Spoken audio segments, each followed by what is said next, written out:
Hey everyone, welcome to Chess4Unity's third Saturday event.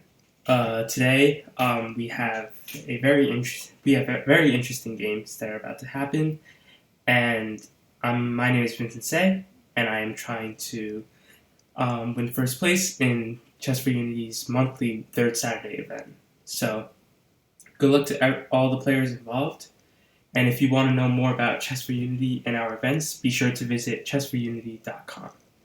Chess4Unity.com. So the round is going to get started in a few seconds, and good luck to everyone. Okay, so first game I'm going to be playing against Fishdom Legend. So good luck. I'm going to start out with d4, the queen's pawn, knight f6. Let's go knight f3.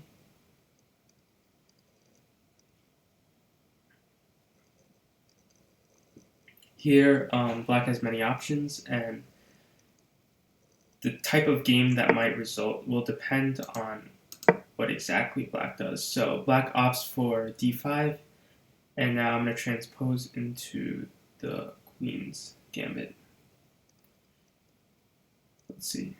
So black has many options here. You can play e6, c6.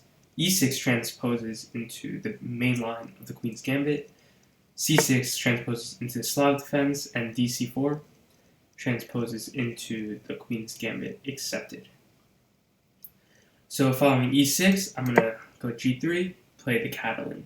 So Catalan is one of the most solid openings in chess, and a lot of top players play this move. So let's see. So very interesting how black. Okay, bishop d6 is not a very common move. Let's try to see why. Okay, bishop g2, castle. I expect I'm going to castle as well.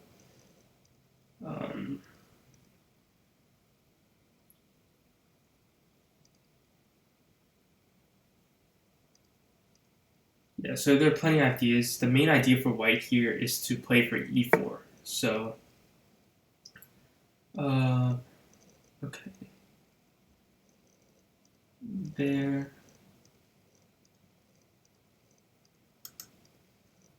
Let us take on d5. Usually, this structure is beneficial for white. Black is probably going to take back, and then I just go knight c3.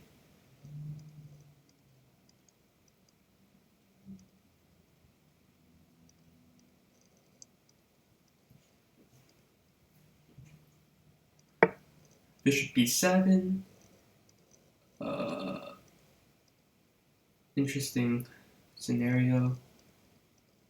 An interesting moment.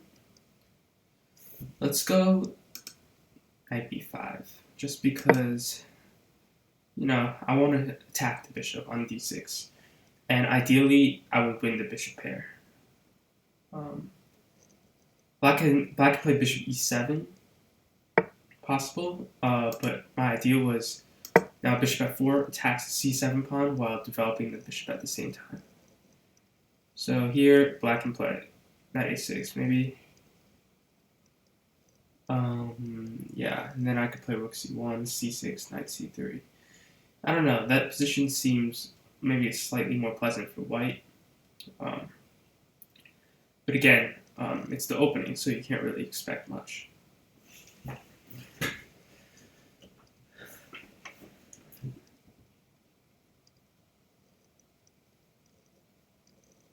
Okay. The idea here is if c6, white has knight c7, so which wins material. Okay, knight e8 was played, which is not extremely surprising. I think it's actually not a pretty decent move. Let's see. Let's go knight e5.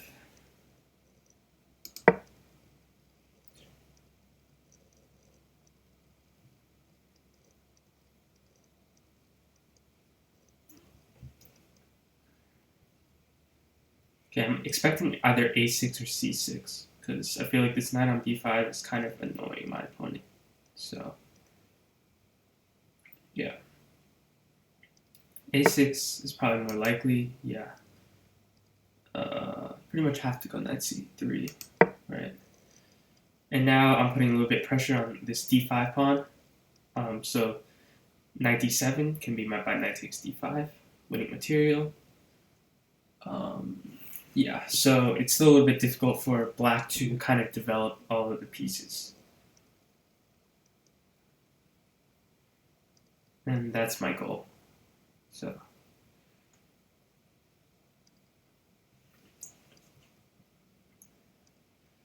my next few moves will just involve maybe rook c1, possibly even playing for e4, right? Because that could open up the position a lot, but I shouldn't rush with that for sure. I think it's more urgent to see what my opponent could do here. Doesn't seem like there's a lot of options. Maybe knight f6 back, but you know, yeah, that's probably the best move, honestly. It's going to be difficult to play though, because you just went knight e8 and now you have to go back. Okay, knight f6 was played. That's a very nice idea. What now? Let's see.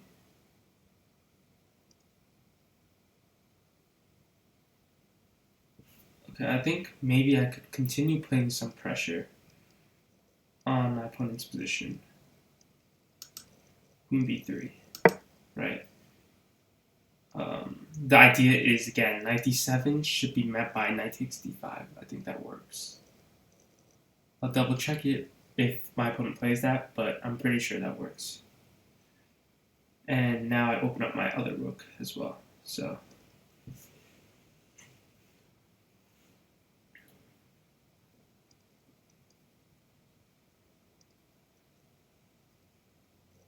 kind of playing like restrictive and prophylaxis chess.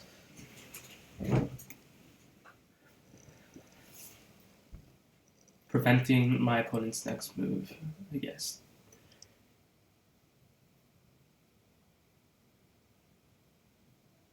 Okay,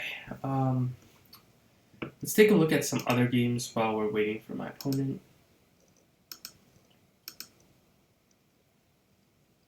If it works.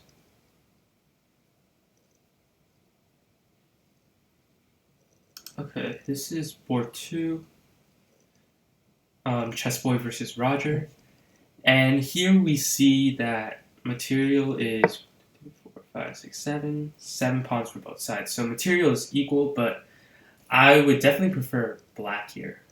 I feel like black has a little bit more flexibility and a little bit better pawn structure. So I think black is doing perfectly fine here. Objectively, the position is probably just around equal. So maybe here black can try to play queen e6, rook f4, put some pressure on the white position. Right, this rook on a1 is tied down to this a4 pawn, which makes it kind of difficult. Okay. Okay, my opponent played c6. Okay, c6. That is interesting. I think. Okay, let me just play rook d1. See what he does.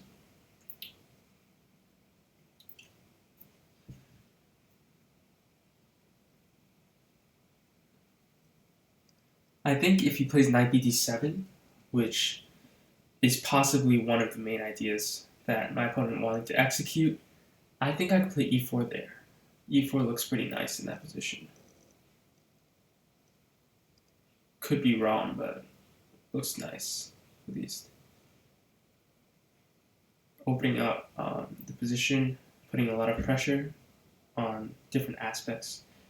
Putting a lot of pressure on black's center d5 pawn. Okay, let's go back to Okay, knight b7, like I just mentioned. I think e4 looks good. Let's play that. This is usually the most principled reaction to black playing b6 and c6 in this structure.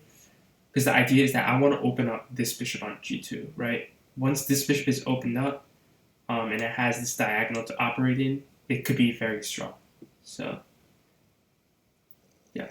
I also have additional pressure here, so this knight is kind of overloaded on f6. And the queen has to keep an eye here. So I'm curious to see what my opponent would play here. There's a good chance it's going to be d takes e4. I'm not sure that's the best though, honestly. Yeah, it's difficult to say what he's going to play. Seems like a tough position. So, yeah, we'll see, I guess. Okay, let's open up another game. Curious. Another game between Zap HKL versus Honeybee 91. So we see here that material again is equal. However, black clearly has the more, first of all, the safer king. Second of all, probably even a better pawn structure because these light pawns are dominating the white bishop itself. I feel like black has more like potential here for activity. So maybe something like a5 with threat of bishop b4 could be interesting. Also, just to like, because white has this bishop aimed at this a7 pawn, and the moment black moves the rook, bishop takes a7 is possible. So, but again, it's white to move actually, so you can't play that. Okay, my opponent has played d takes e4, which was expected.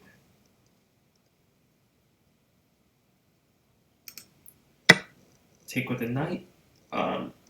Now,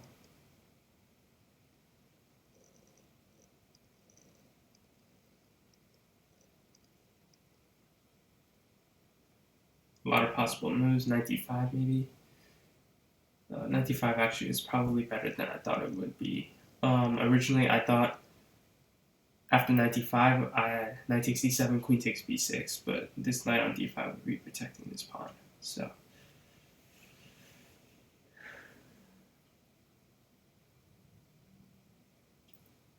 still probably not a bad situation for me.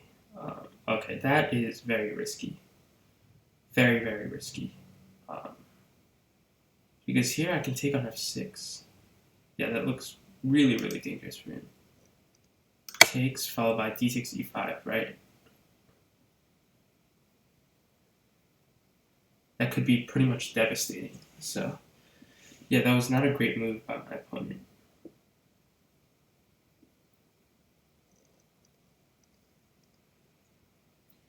Now, if bishop takes d takes e5, I win a piece on f6.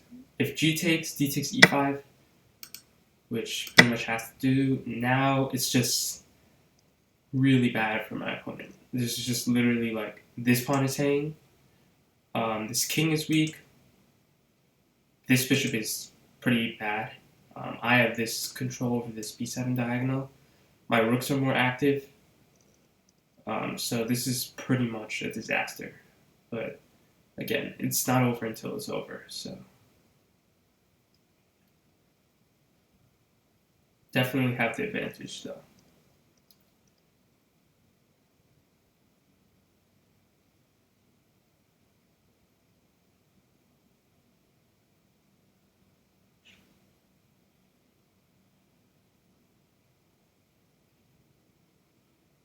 Queen c8 expected, and now queen takes b6. I believe I can play. Yeah, let's just take a pawn and still maintain this pressure on the black position.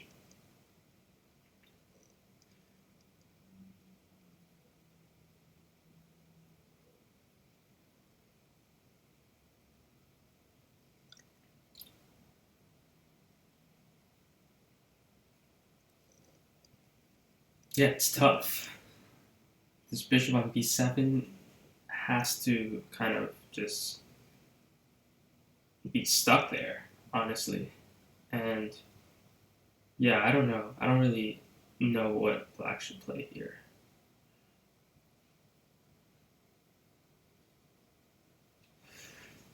Whew. Okay, let's check out the other games. Okay, let's go back to Roger versus Chessboy. And here, what has occurred? Okay, somehow white has won a pawn, which is pretty surprising given how the position was a few moves ago. Okay, so apparently d5 was played. I'm not exactly sure why or what the idea was behind this move. But yeah, doesn't really make a lot of sense. Okay, yeah, now white is just a little bit better, of course. Up a pawn, try to maintain pressure, maybe rook e1. Yeah, it's good. Okay, back to my game. Rook d8 was played by my opponent, and yeah, I mean, it's hard to like, okay, let's see what I should do here.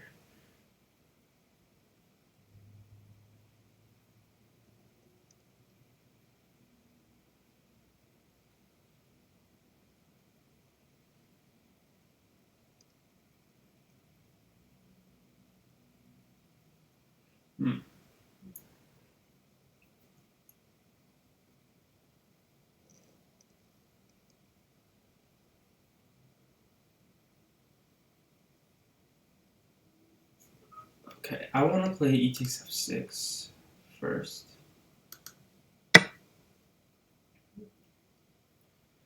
Probably bishop takes f6 will be the reply, most likely.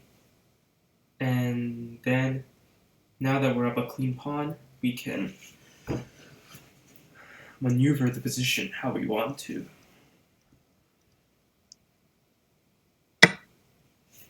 Okay, first of all, let's take on d8. Force the bishop back.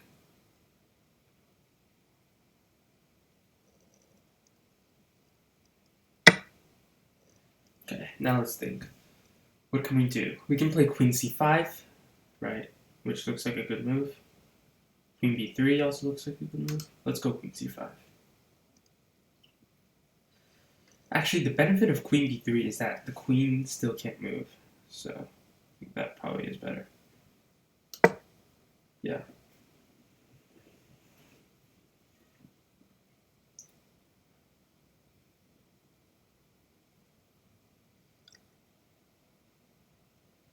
And again, I'm going to try to keep my bishop here. So, if he wants to go like bishop c7, I'm probably just going to go bishop h6. And I don't really want to trade these pieces.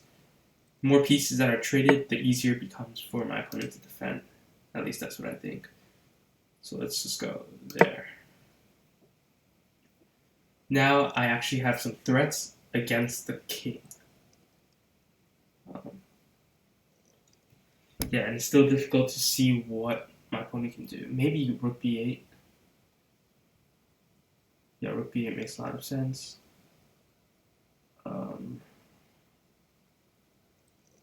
Yeah, maybe then I go rook c1.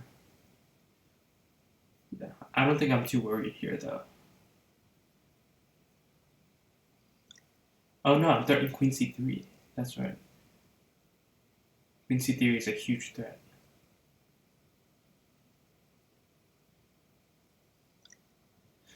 Okay, queen c3, black can play queen g4, though.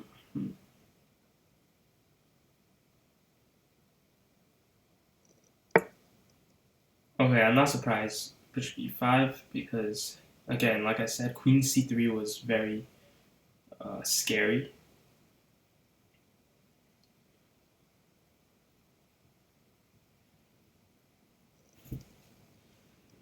Let's see. I can play rook e1, right? Just play rook e1. It's like a simple, good move, in my opinion. maybe there's a better one. Queen e3, bishop f6, right?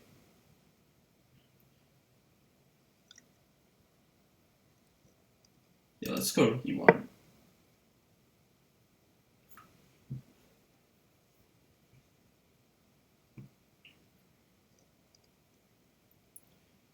Queen c7, I can think about playing rook to c5. I don't have to, which is a good thing.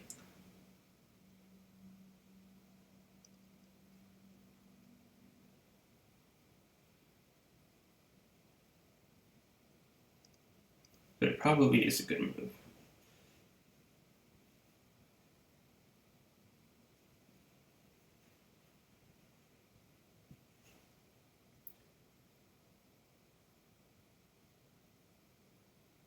Bishop f6 makes sense, but then I go queen there, f3, right?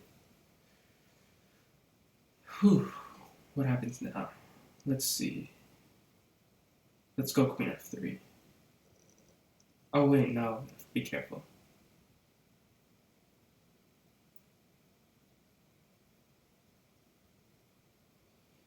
Queen f3, bishop takes b2. It's my idea. Rook e7. Is that good? Looks good.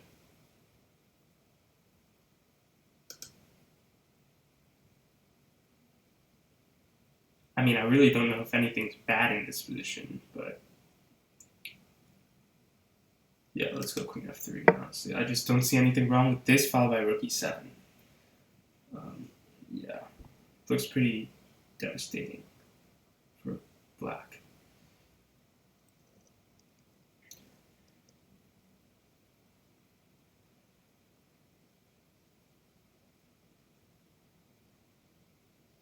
Same thing, if bishop g7, I'm just going to take and then go rook e7. So,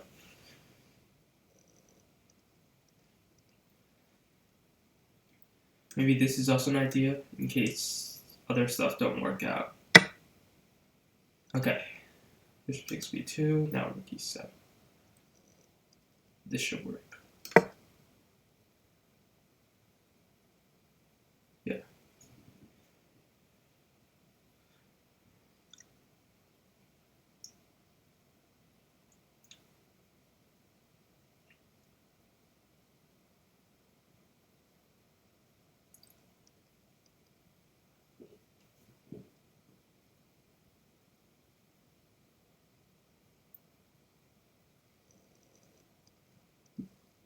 Yeah, this should be an easy win. I hate saying that because it's never over until it's over, but yeah, I just don't see anything for black here. Okay. Oh, and my opponent has only 50 seconds left. In case you forgot to notice, but yeah. Okay, this, I have queen b3 check. Yeah. Takes next.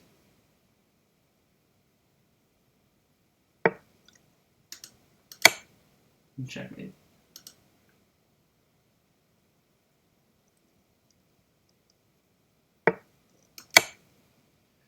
Okay. Good game, Fishdom Legend. Yeah, so it was a good game overall. Just knight takes e5 was that blunder. Yeah. Okay, let's see the other games that haven't finished yet. So we see this game was between Chessboy and Roger. Oh, and we see this position where black won the pawn back. Okay. This is clearly better for black, of course. King e5 is coming, and he just has way too many weaknesses.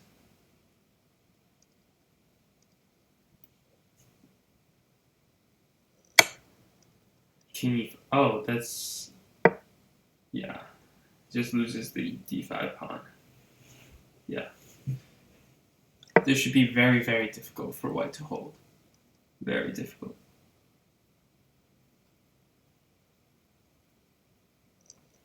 Let's look at this game.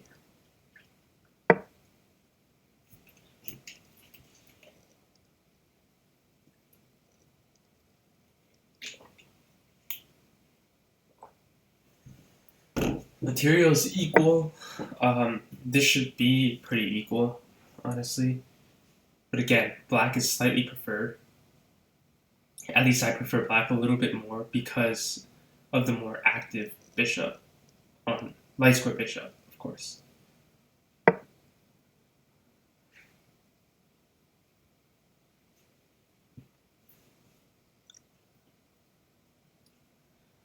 Yeah, bishop h4 is a very nice move. Either taking control of the d file or forcing the rook to move back to e8. Yeah, it's a good move.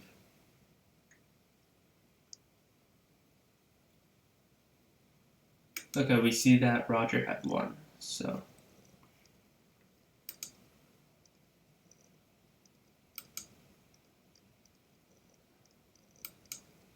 Okay, let's see what other games you have remaining.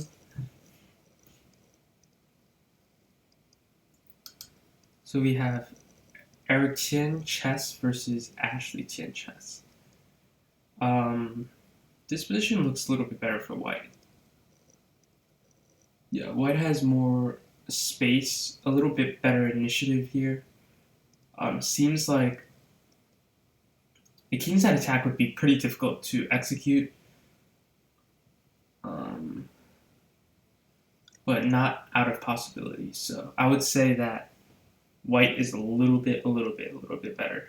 But I think black's position is totally normal, and he has very nice chances to make something happen here. Yeah, so this is just equal, and it really comes down to time trouble. So who manages their time better in this situation? Eric has 2 minutes. Ashley has 2 minutes and 30. And counting. So yeah, it'd be interesting to see what happens here.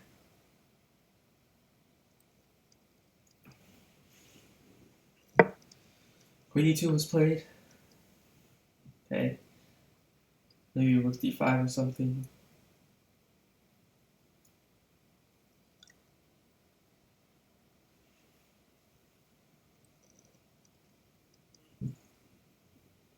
Curious to see how this game will play out, so I'm just gonna leave it here.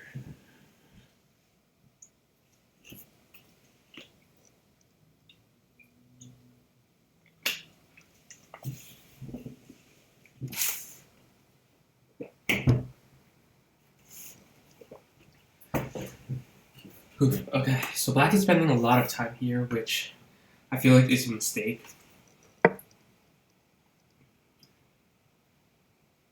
Yeah, because now 1 minute and 24 seconds left. Yeah. Okay, queen e7 is a fine move, I think. There's nothing wrong with it. Yeah, I feel like white could probably just play rook d1 or something and just trade everything. Yeah. Hopefully white doesn't spend too much time here, because if it gets under 1 minute, then everything could go wrong. So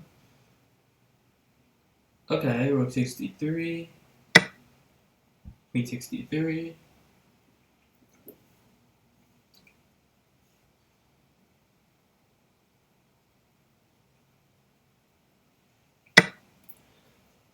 Rook d8 is pretty much expected. Yeah.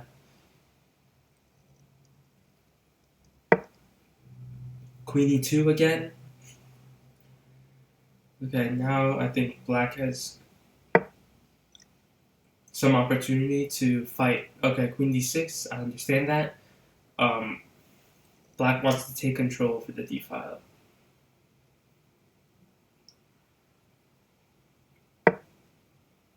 Knight c4. Queen a6, interesting move.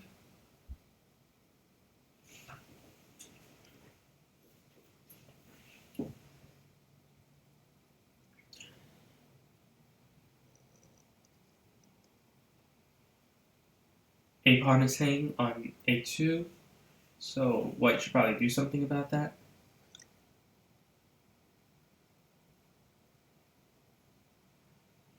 Maybe go like a3 or something.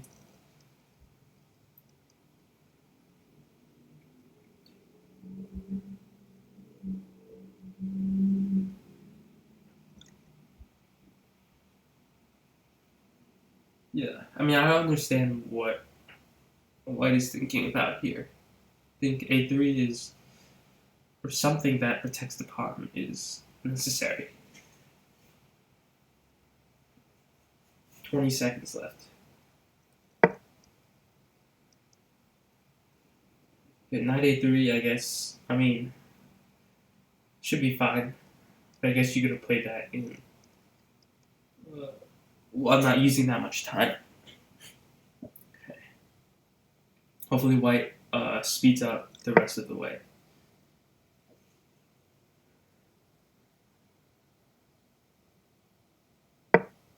Knight c4, queen a6, queen d5. Nice. Okay. With the idea of maybe possibly playing b5. Okay, now white has weakened the position a little bit. The black is taking it slow. Okay.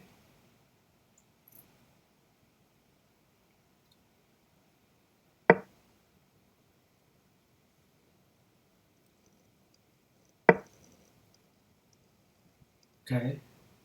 Interesting.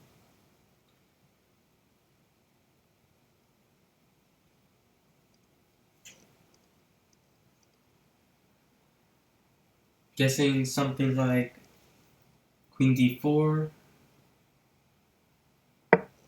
queen d2. Yeah, makes a lot of sense. Rook e3. Okay, both sides are blitzing out moves now. G3 probably. Or this. Interesting. Whoa. That doesn't make sense. F2 is hanging.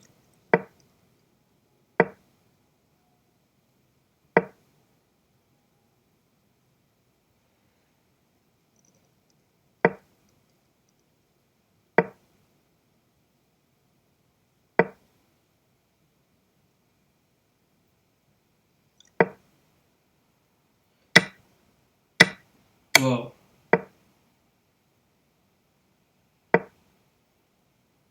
King d4. Okay, this could be a little bit dangerous for black, honestly. The c pawn looks like it's very fast. Maybe black's gonna take both pawns. Yeah. Rook c2, followed by g4.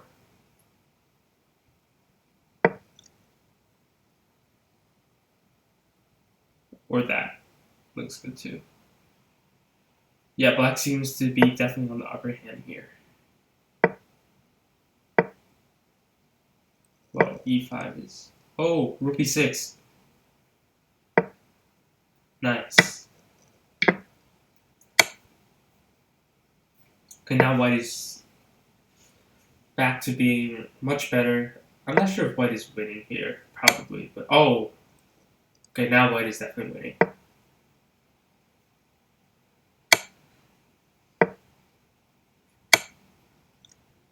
Yeah, the pawn just rolls down the field.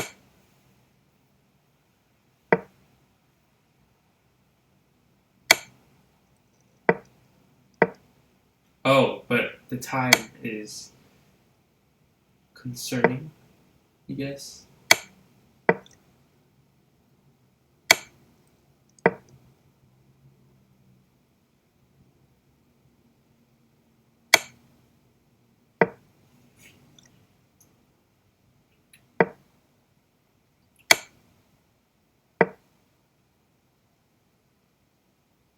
Oh no.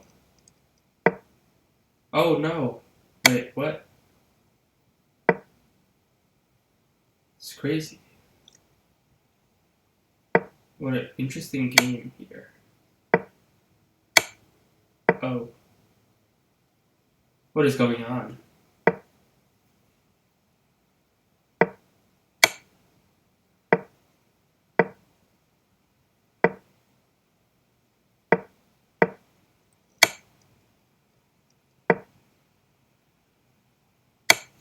Okay, both sides are trying to gain time.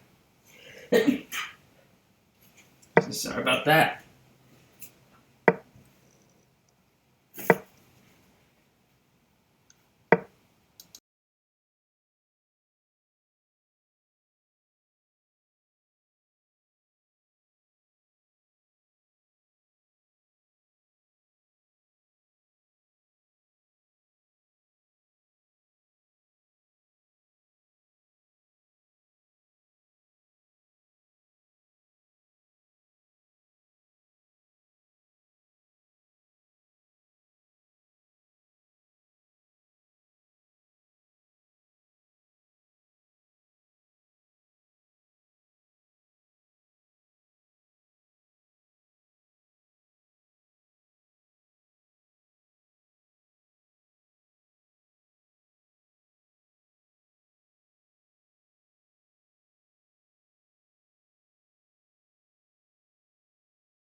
White should be able to checkmate in 10 seconds here. Okay, so white won the game.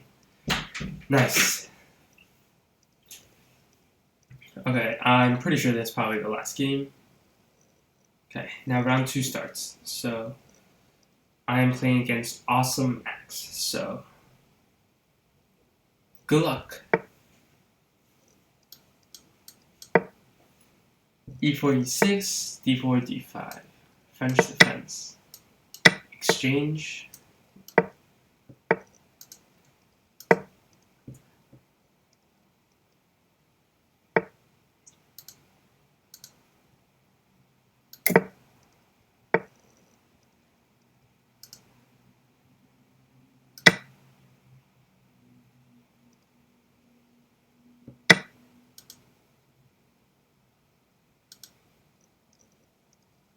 Okay, I'm not sure that's the wisest choice by myself, because, okay, C6.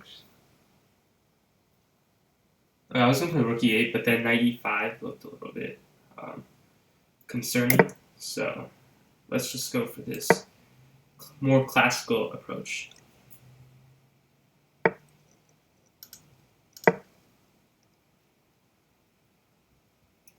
So in this situation, we have an isolated pawn for white, and my idea here is to blockade the isolated pawn. So I want to go knight d5, right?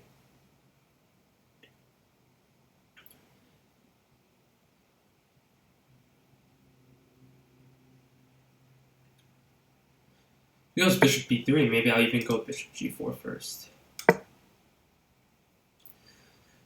Because this pin is usually very annoying, especially when your bishop's on b3 and not e2. Because, yeah, it's just very annoying because white finds it difficult to move the queen in this situation.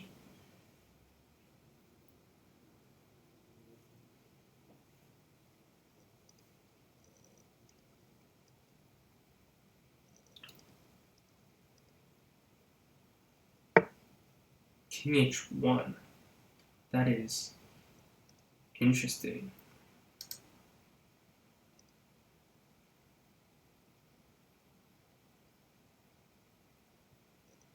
Okay, I don't want to...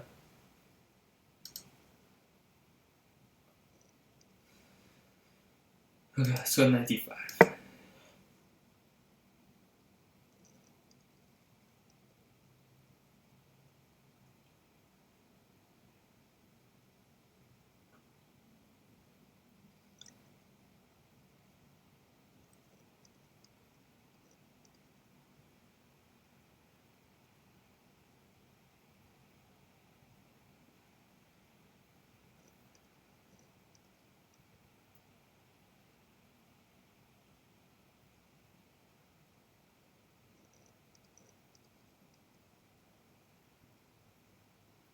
Bishop d2 is pretty much expected. Because white protects c3. Yeah, it seems like white is taking a good amount of time, so maybe he has something else in mind.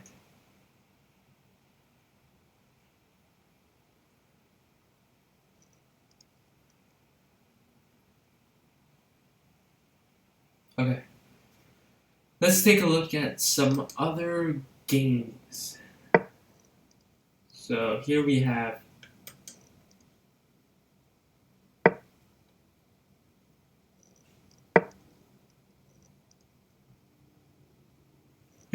Roger versus Yang Shen. And this looks very interesting. Oof, f4. I don't know if you want to allow f4. That was probably a huge mistake. Yeah.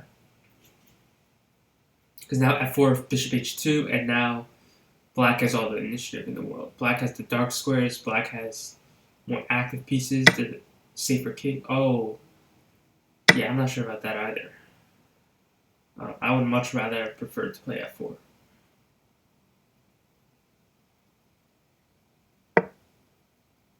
This is probably still good though, honestly. f4 would definitely have been a little bit better.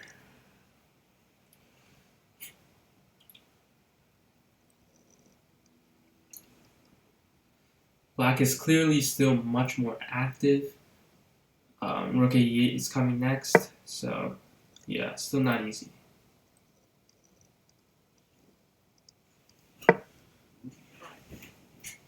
Okay, bishop f5 makes sense. The idea is to trade off this light square bishop, which is defending f3. So white wants to, black wants to, black wants to put a little bit more pressure on the pawn on f3, and can't really do that if there's a bishop on e4 protecting it. So this makes sense. Rook e8 was also a move that made a lot of sense, I think. Okay. Oh. Yeah, but now queen takes g5, or knight takes g5. Queen takes g5 is probably really nice.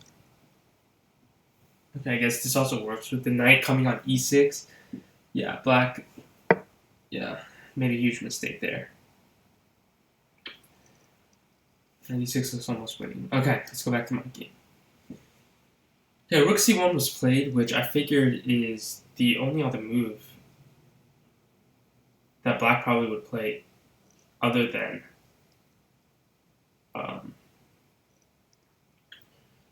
bishop d2. Here, let's see.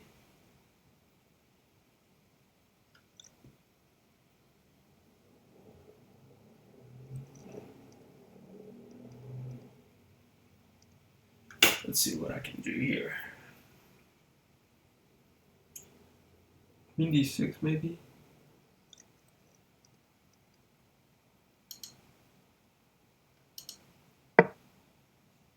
Yeah, looks interesting. And after a3, okay, knight takes c3, but I was even thinking about here playing bishop a5, bishop c7, putting this pressure on h2 pawn.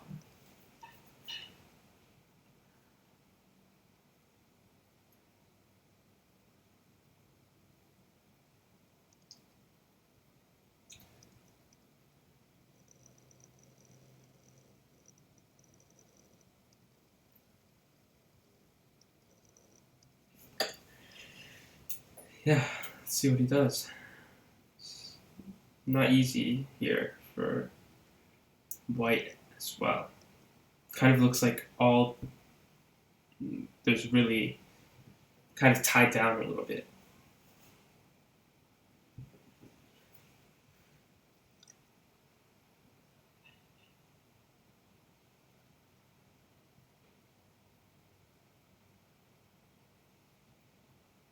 Yeah, I think really the weird move was king h1. I thought that was very strange.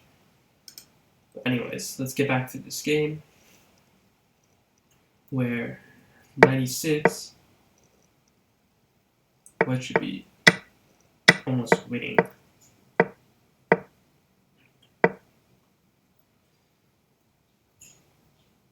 Okay.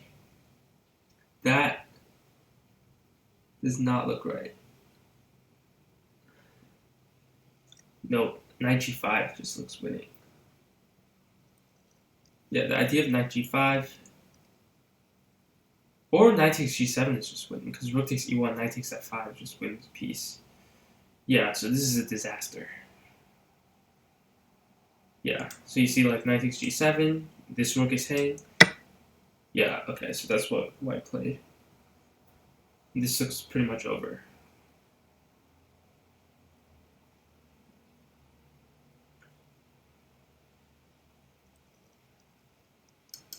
And my opponent made a move, so let's go back. Okay, queen d3. Very, very, very interesting. That is kind of a surprise.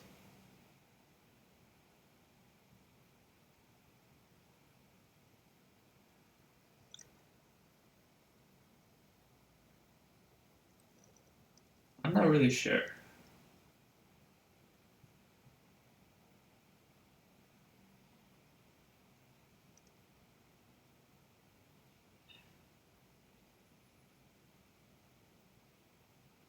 I think I should probably take there. Right, let's take there first.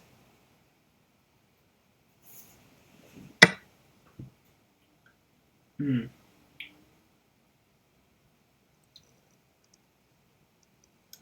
knight h5 looks interesting.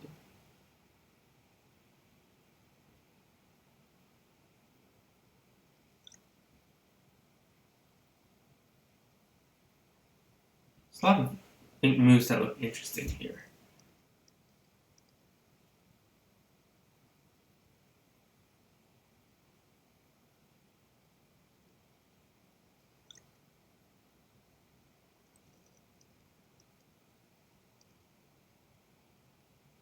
Huh.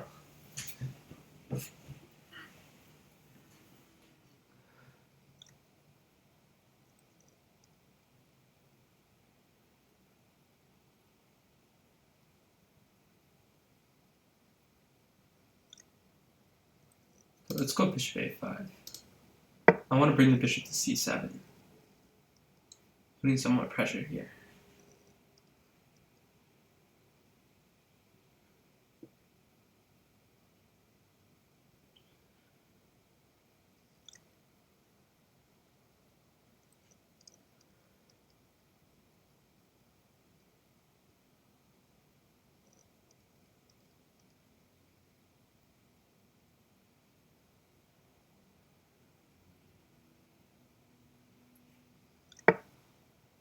Okay, that does not stop bishop c7. That is a very strange move. Oh, wait, what? Okay, this looks very good. Mate almost looks unstoppable unless white plays f4. So yeah, I don't think my opponent likes this.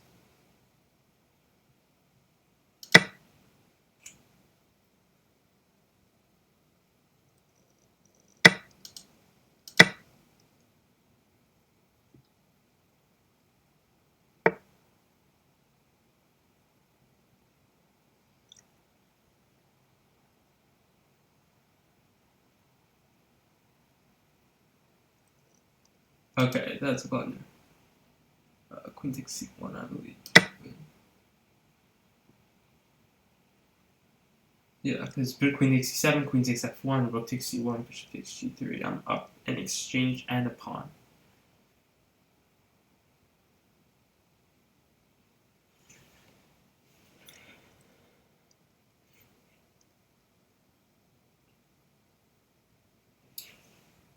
Okay, so my opponent actually resigned here. So thank you. I guess. I don't know. So good job. Awesomeness max 321. Yeah, there was just a few moments like a3 here. I think he just missed bishop c7 as an idea. So, but good job anyways.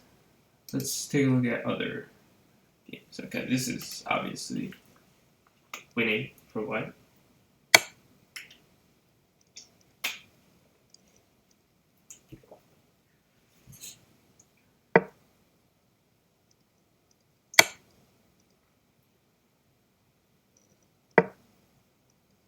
Yeah, this game's not very interesting anymore. Let's look at another game.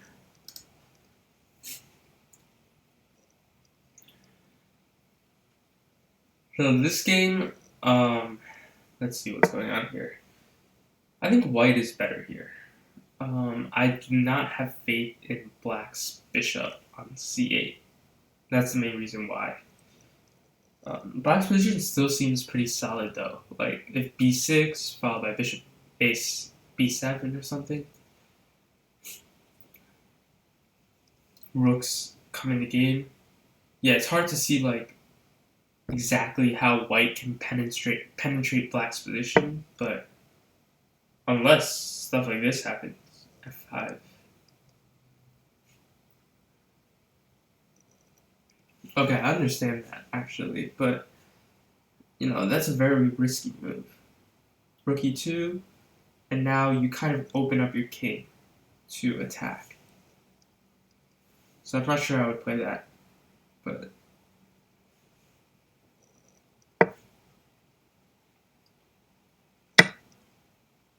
yeah, you see queen takes f4, queen takes f4, g takes f4. I think that is very bad for black. Very bad. Very bad. Although white has a better quote-unquote pawn structure, really, the development for black is just so lacking. Yeah, so that's a good decision. Maybe gf4 was even better, honestly, because yeah, when you're lacking development, like white can just easily bring the forces to the king side. So okay, rook e7 probably.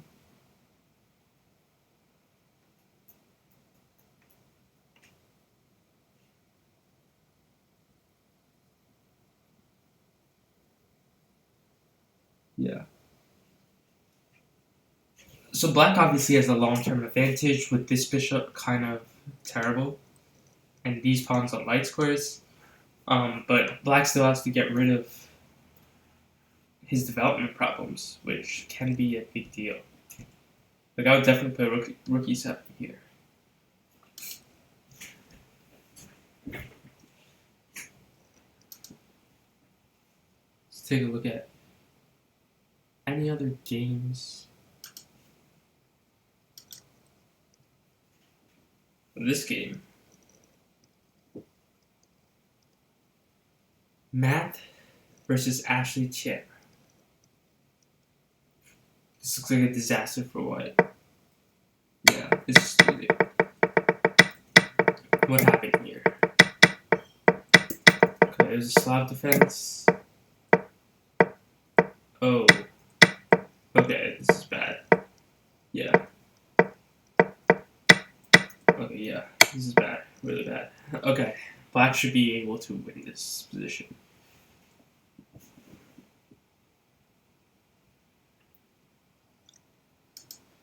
Okay, we go back to this situation where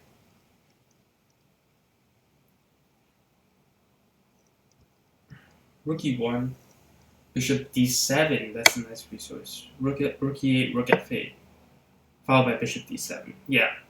Actually here, white should probably draw with rook e7. At first I thought there was something here, but if white plays on, he'll just have a much weaker position. Yeah, so like here, bishop d7, black is already a little bit better, I think. Because once you solve your development problem, everything else is... it becomes less concrete, and black's long-term advantages here are more important. Yeah, so bishop d7 looks good.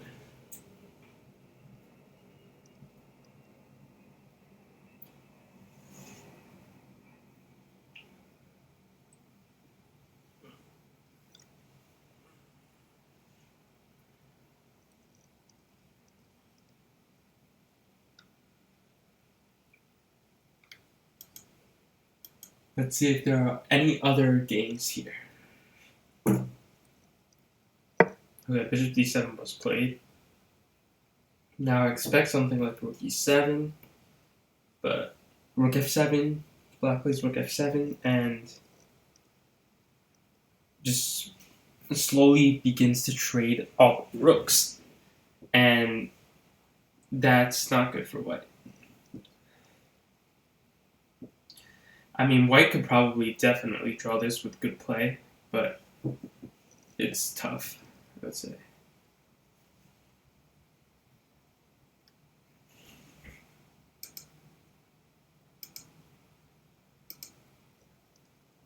Let's look at another game.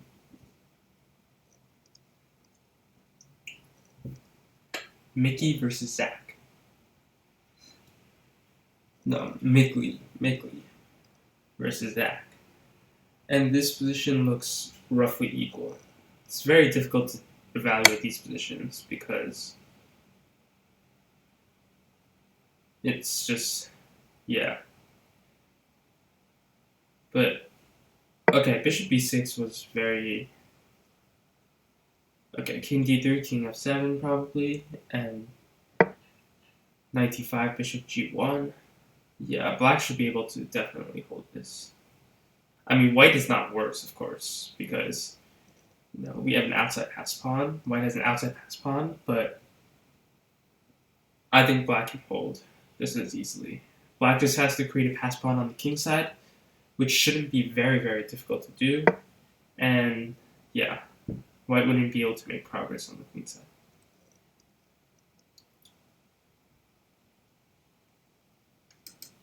So let's see what happened here.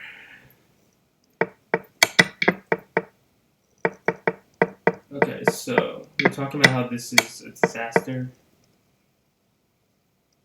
And, whoa, what the? Okay. I mean, I don't know why black just did not promote to a queen. I don't know if he was trying to, like, troll, but, yeah. I mean, I guess this is pretty bad either way, so. Yeah, okay, black has 3 rooks on board. It's funny, kind of. You probably can play rook d7 followed by bishop d3, you know.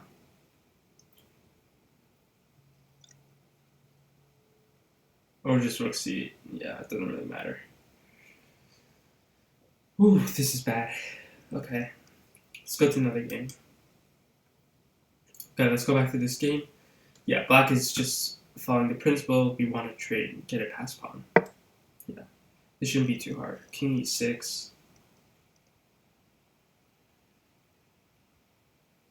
Of course not bishop takes e3 because you're basically taking a huge risk if bishop takes e3.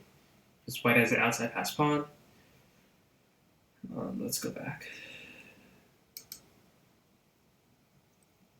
Okay, I don't know why I keep on scrolling through this game. Okay, so like I mentioned here, black was able to just trade off everything, and now there's pretty much zero way white can win this. I think it's just almost impossible, but I guess there's nothing impossible. Nothing's impossible, right?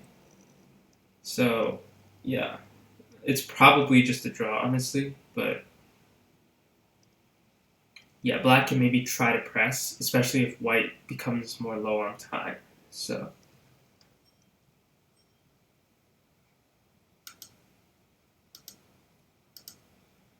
let's see. Let's take a look at if there's any other interesting games here.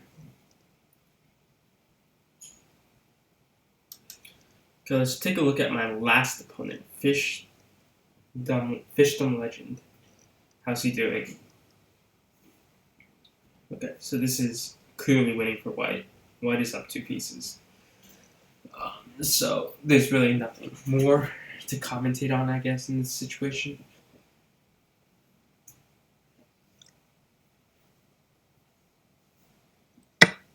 Yeah, doesn't matter. Queen takes b2. Yeah, let's move on.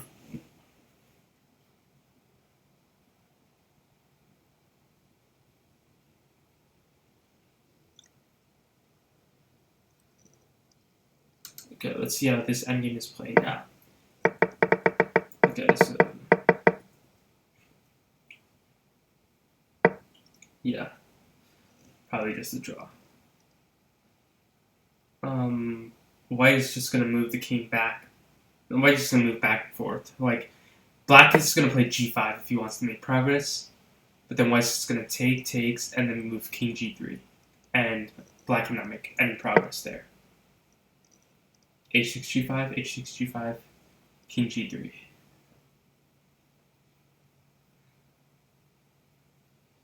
Yeah. I mean, white definitely should not allow the black king to penetrate to d4, to e5 even. Otherwise, white is completely fine. Or even king g3 here is probably good. But yeah, this is the simplest way to draw.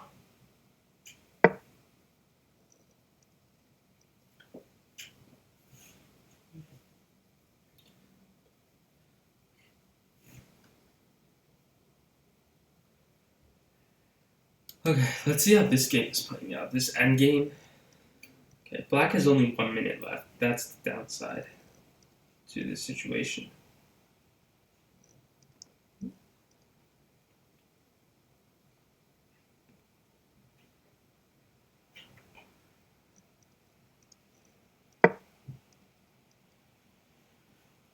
Okay, king f3.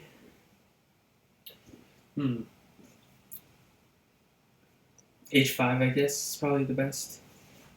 Makes a lot of sense. Yeah, h5 black is probably preferred actually already.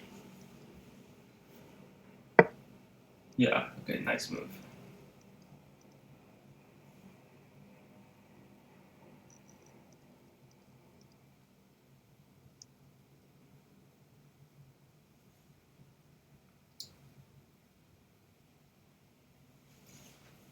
Okay, let's see what's going on. Okay, king g3 was played.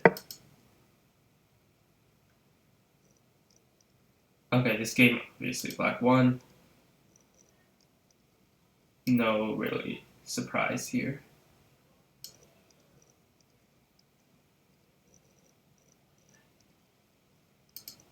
Let's go to... Okay, this game was a draw, which is, again, not surprising, considering there's no way for any side to make progress. Just bishop e2 here or something.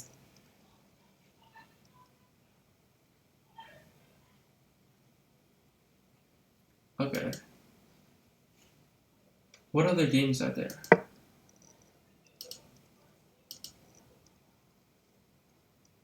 Okay, there's only 3 games left. Let's look at this game. We haven't checked out this game yet. And this is... Yeah, this is not good. Yo. What is dominating? Yeah. Okay, let's see if there's any other interesting games.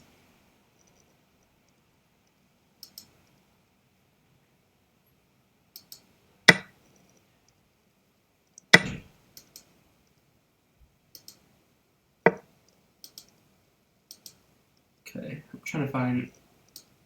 Okay, let's go back to this game. This game seems to be the most interesting, so I'm just going to leave it here. Oof, king e4. Yeah, this might not be good for black. There's knight f2 now, bishop takes f2.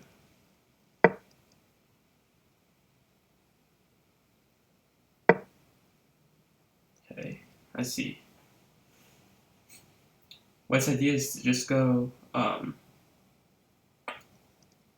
f3. Black wants to go f3 here. Yeah, I still don't think this is winning for black. It's just so little material on the board. but black definitely made a lot of progress from what happened when we just started this. Sorry, when we just started this endgame.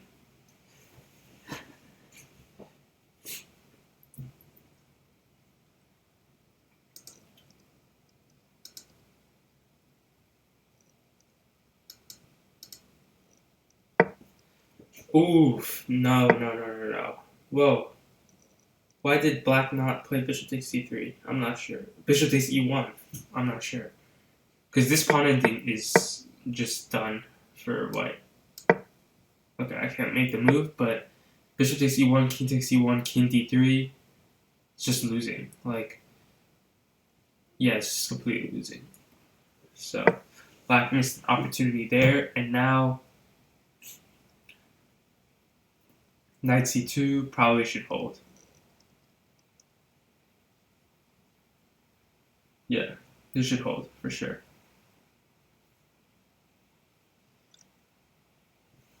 So one possible line here is knight c2, f3, takes, king f1, king d3, knight a3, followed by knight c4, and knight takes a5.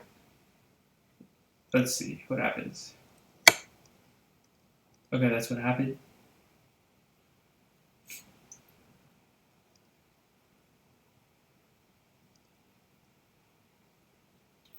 I mean, g3 probably offers some winning chances, actually. g3 probably is better. Okay, but f3 was played. Of course, g takes... Whoa. I mean, I don't understand why you would do that. Bishop d4. Whoa.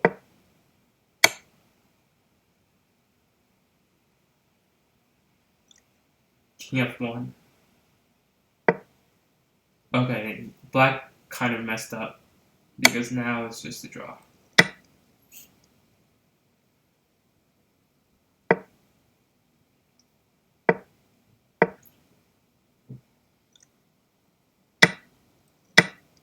Knight takes a5. Okay, that was very interesting. Yeah, that was very interesting endgame. That ultimately resulted in a draw. Black missed some chances there, but either way, good result. So let's see what else is left.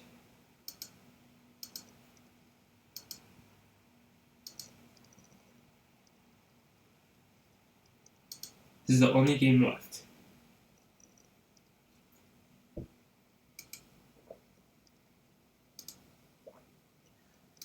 Yeah, this is the only game left.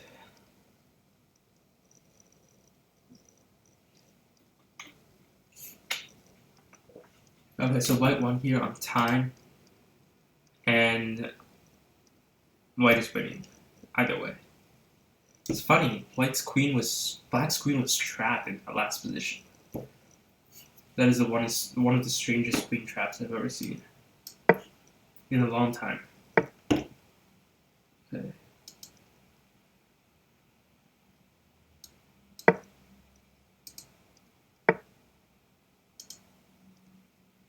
Okay, again, we played this the first round, and we had a good result, so let's repeat this. Catalan.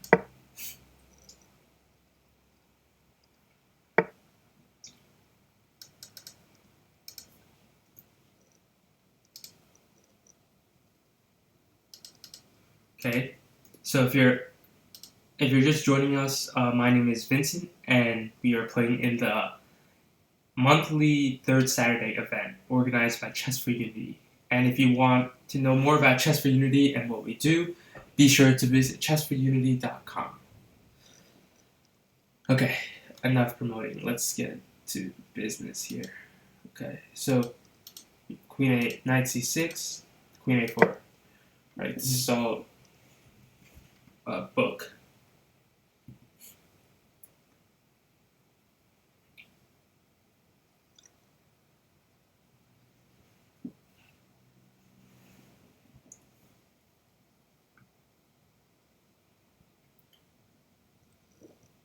Queen a4 pins this knight, also threatens to take on c4. Very good, like, multi-purpose move.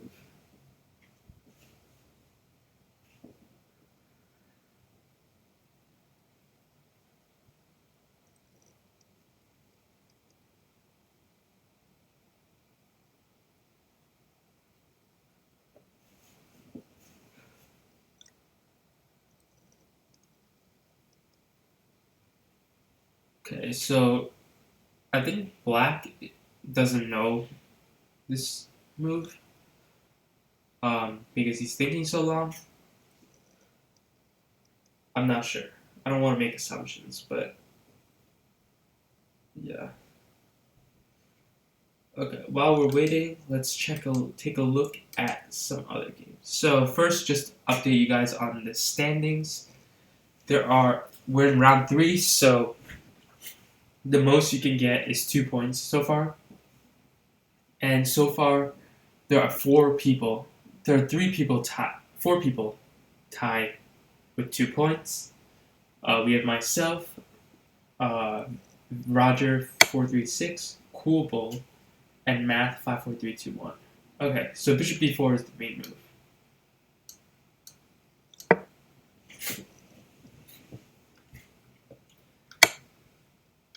Okay, that is not the main move.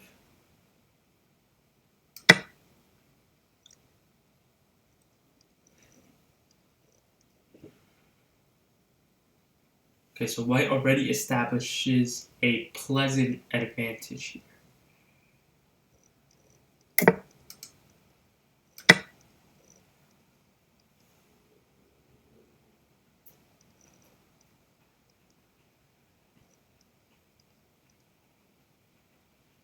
So we see that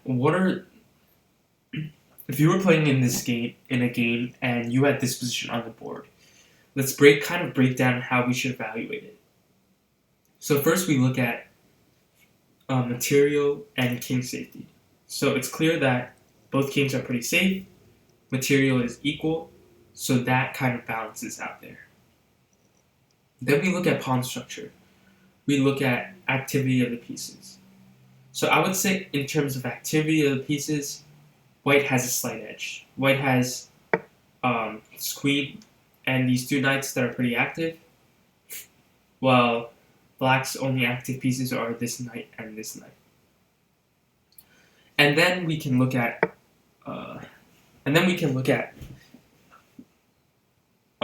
pawn structure. And here is when white's pawn structure is a little bit better again, but not significant. So why is white so much better here than black? Well, the main difference between these 2 positions is space advantage. So white clearly has more space and thus more room to operate, while black is kind of crammed, especially the bishop on c8. Okay, so black plays queen d5. Let's play castle. Again, I'm just trying to keep my space advantage. That's my main goal here.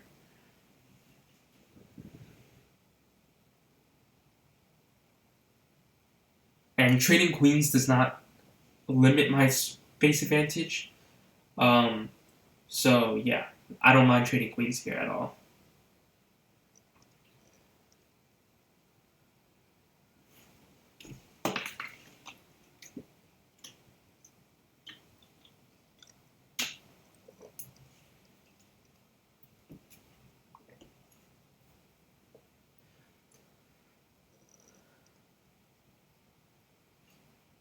Okay. Let's look at some other games.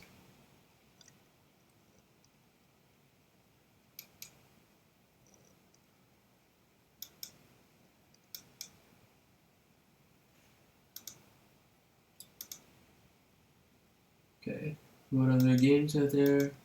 Let's see. Let's look at board 2 because this game is very important for the overall standings. And here we see that white... Okay, this is a very interesting position. kind of hard to evaluate. I think white probably should be a little bit better, but it seems like very complicated. So maybe 95. Bishop takes c5, h6. Yeah, and white kind of has to retreat a little bit. Yeah, not sure. White wins back a pawn, so white is not really down material here. But yeah, still some dynamic factors that are kind of hard to predict. Okay, my opponent has moved, so let's go back. Knight takes c4. So we got a queen trade, right? So that's all good. Our next move is going to be e3, especially if he plays rook d8. Again, that's why this structure is kind of beautiful. This whole Catalan structure.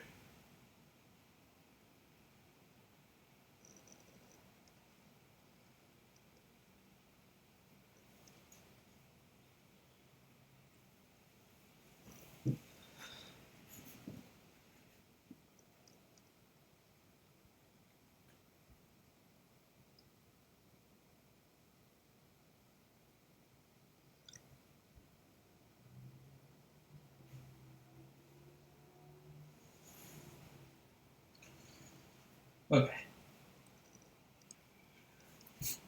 And again, we're playing rapid games here, so one of the most important factors in these quicker games is time management. So the greater advantage you have in time over your opponent, the greater likelihood you'll have success here. So I'm trying to play very quickly in the opening or when I see some obvious moves, and until there's like this critical moment where I must calculate variations in order to solve some problems, then I'll use more of my time. So that's kind of the general strategy you should have when you're playing these quicker games. And even slow games as well, right? You want to kind of manage your time so that you save more time when the position is more complicated. You don't want to spend too much time in the opening, or else you won't have enough time to calculate variations when it actually matters. So it's a very important idea.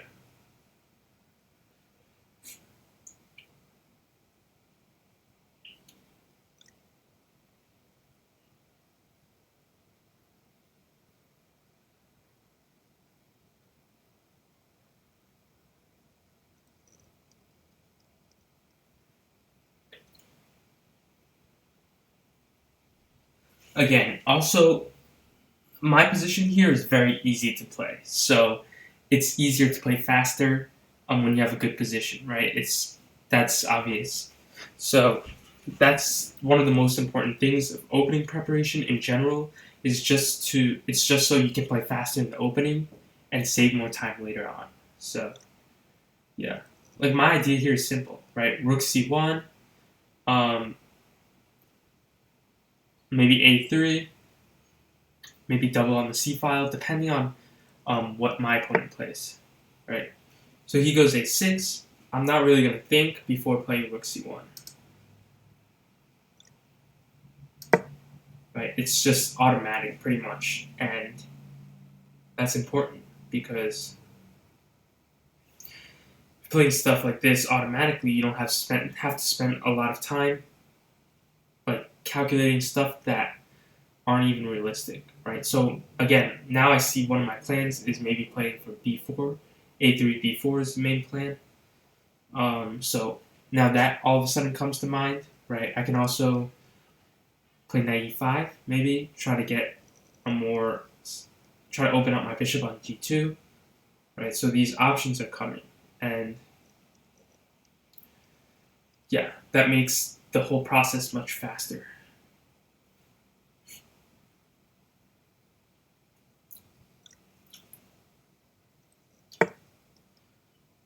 Okay, knight d5.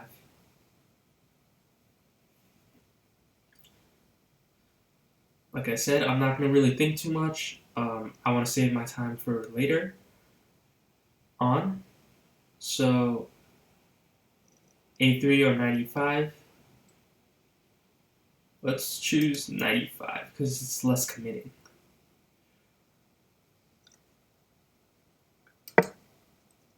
Right, 95, now knight 65, knight 65, and then I can rethink once he plays. So the common misconception is that strong chess players, they can calculate moves and moves ahead, right? And that's just not true most of the time, right?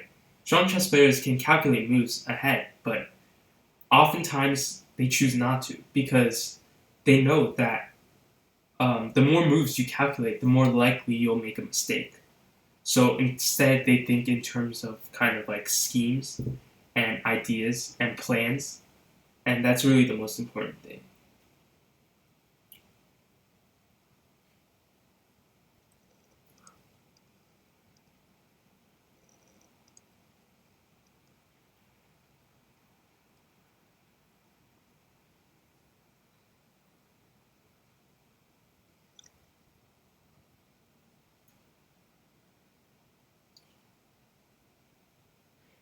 And the idea is, a lot of people think that um, they always have to try to find the best move, and as you get stronger, you'll understand that that's just not possible to always find the best move. So it's more about always finding the more practical move, the move that makes sense to you, that improves your position, but also increases the chances that your opponent would make a mistake. So all your moves don't have to be the top engine move or top three engine moves, right? But you always have to have a reason behind your moves. That's the key.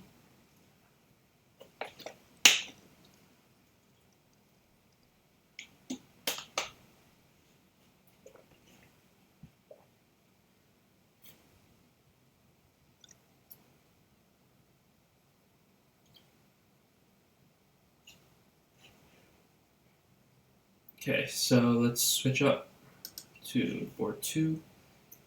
And okay, h4. Wow, okay, that is interesting. Queen h5 now, probably. Yeah, I'm just... Maybe queen e8. Yeah, it's hard to say, like... This position's so crazy, it's just... Yeah.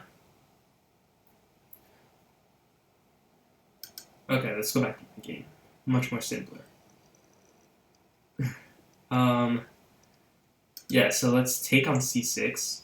So, again, now he plays bishop d7, which I was not expecting, so I can rethink. And now we just have to see that knight takes c6. If b takes c6, knight e5 is obviously good for us. We ruin my opponent's pawn structure. If knight takes c6, bishop takes c6, now knight a5 is very strong. So that's really all we need to see to make this quick decision. So notice how I'm not calculating like 10 moves ahead. You know, bishop takes c6, knight a5. Oh, what is he going to do? Bishop e8, knight takes b7, rook b8, knight c5. No. Completely unnecessary. All you have to see is knight a5 and evaluate it. You have to evaluate it as good for you, right? And that's when experience comes in. You know that, one, this bishop can't move because b7 is saying, and anytime you ruin the pawn structure, it's going to be good. So,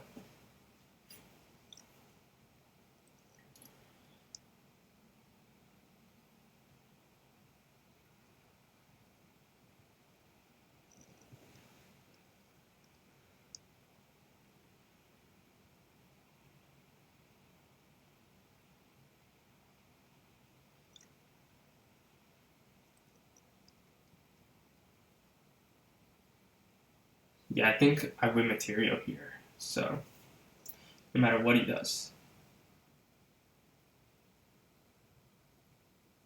Okay, maybe rook d6 could kind of save material.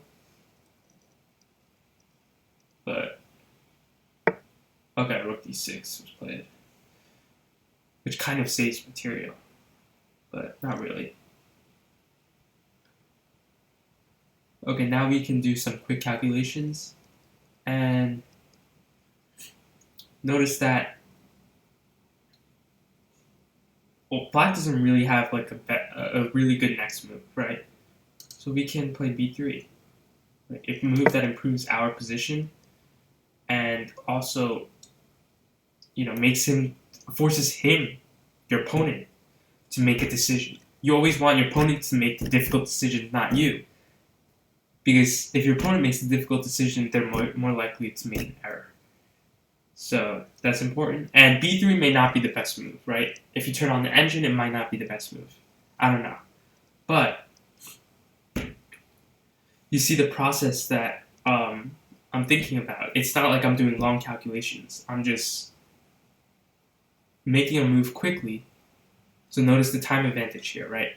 If it becomes a critical moment where I need to think, I have 7 more minutes than my opponent.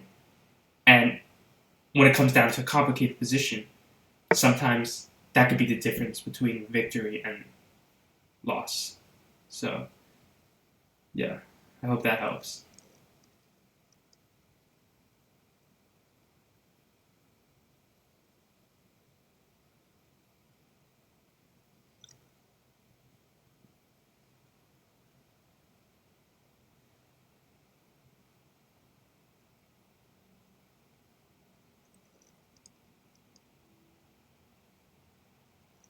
Okay.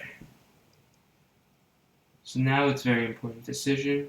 What should I do? Should I take with the bishop? Should I take with the knight?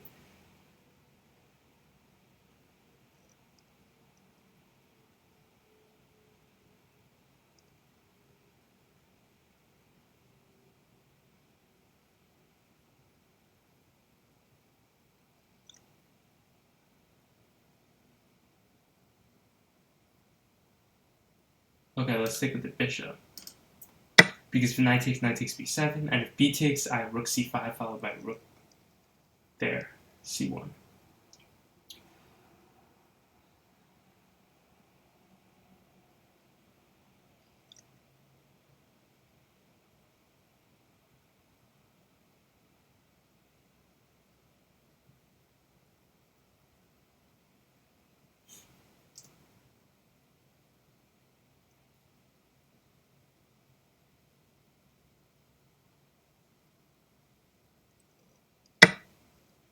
Whoa. Okay, so that's a blunder, I think. So, like, you give your opponent chances to make mistakes, right? And now knight takes b7 wins material. Okay, my opponent resigned. Good game, cool bull. So, I hope that advice helped in general. So, let's see. Let's look at some other games, if there are any games left. Let's take a look, especially at the second board, because that is important for the result. So, what's going on here? Okay, so black is winning. Yeah, black has won a rook, I think.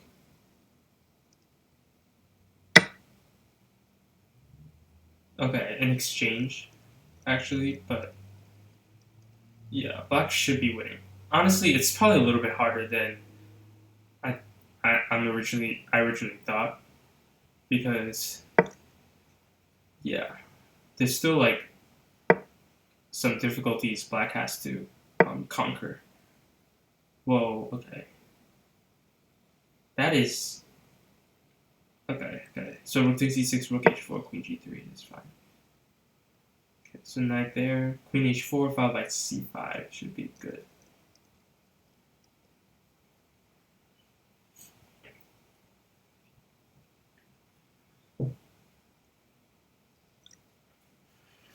So white doesn't even have a pawn. See, that's the problem. White doesn't even have any material, the only compensation white has is the knights are pretty annoying. They're pretty solidly defending the position. And white has much better pawn structure, of course, but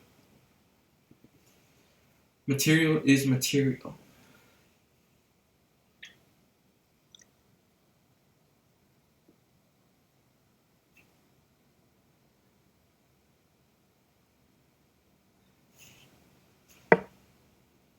Okay, c5.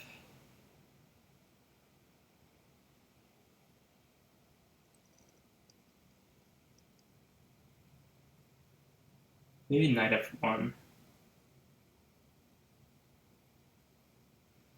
Yeah, I'm not sure. I don't know.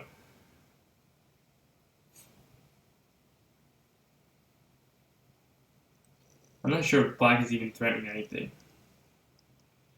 Maybe a4. Okay, white played a4. Makes sense, right? You're improving your position a little bit.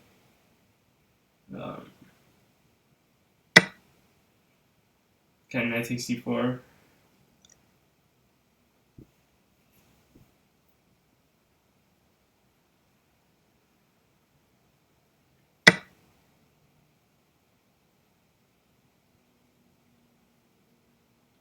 Okay, if I were black, I don't know if I wanted to go into endgame. Okay, black doesn't want to go into endgame. Yeah, because I was thinking like an endgame could be pretty dangerous. I mean, not dangerous for black, obviously, but it could be much more difficult to win because it kind of looks like it's difficult to make progress. But yeah, probably a good decision to keep the queens.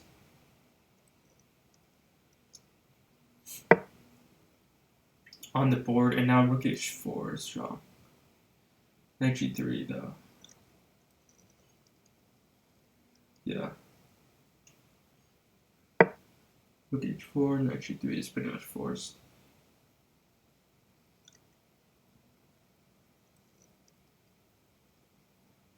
And after queen g5, maybe knight f1.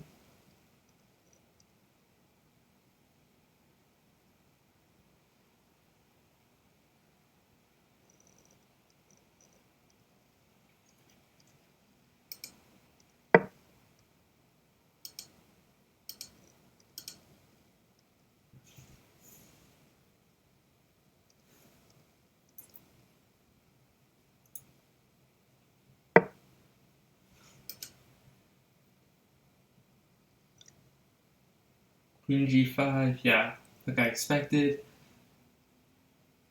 Knight e4 or knight f1. Okay, knight e4 was played, which is not surprising.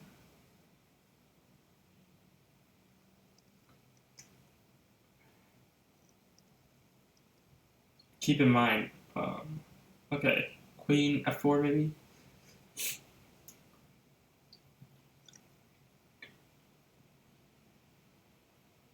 With the idea of maybe rook h, queen h2, right? Of course.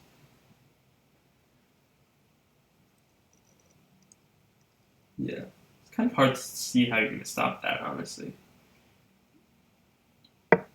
g3. Yeah, it looks suspicious, though. Rook h3, maybe? Yeah, I guess there's king g2 there. Oh, I guess it's a little bit trickier than I thought.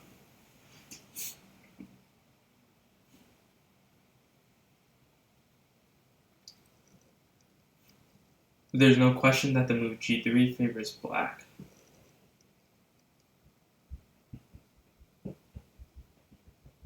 Oh yeah, rook h3, king g2, queen h4. Yeah, that's interesting. That's nice. Maybe that's the best idea.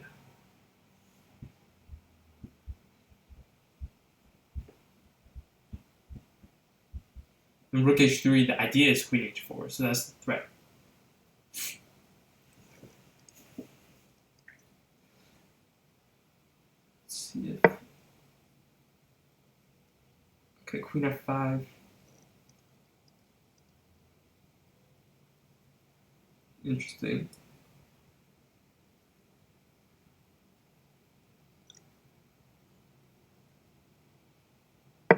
Whoa, g4. Okay. Yeah, so now what happens is queen f4 is pretty much forced, right? There has to be other moves, but... Oh yeah, I mean, I guess the queen wasn't really hanging, so rook h3 was a move. Okay. Rook h3. Yeah, that makes sense. The idea of rook is f3 and king g2, rook h2 is going to be bad. Really bad. King G2, Rook H2.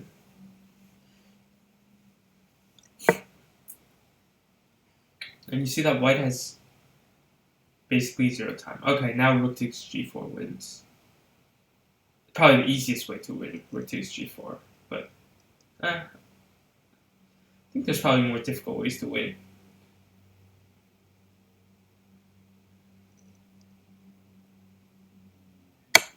Okay, that was played. And then Queen takes E3.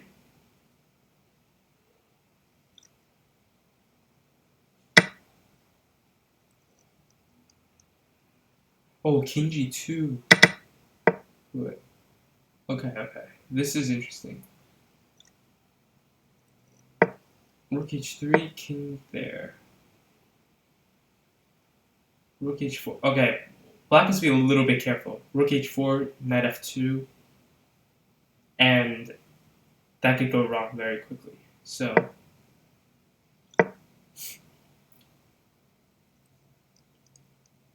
wow.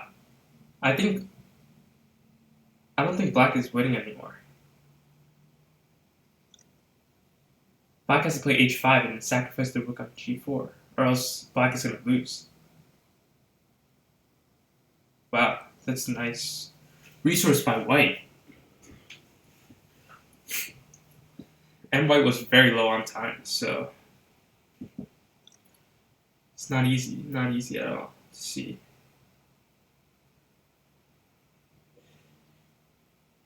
Yeah, at first I didn't even see that. It's very difficult. King G3, Rook takes G4 is a must. Yeah, and I don't know. This doesn't look very winning anymore.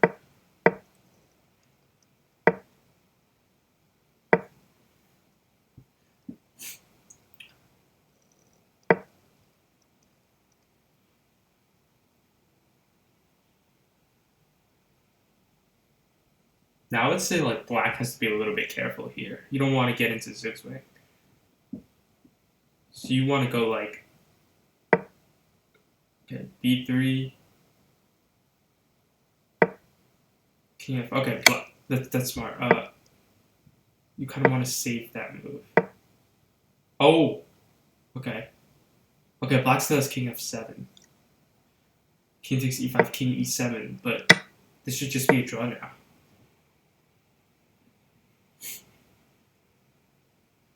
And Black better be very careful here.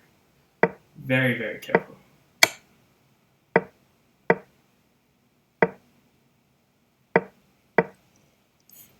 King F6, right?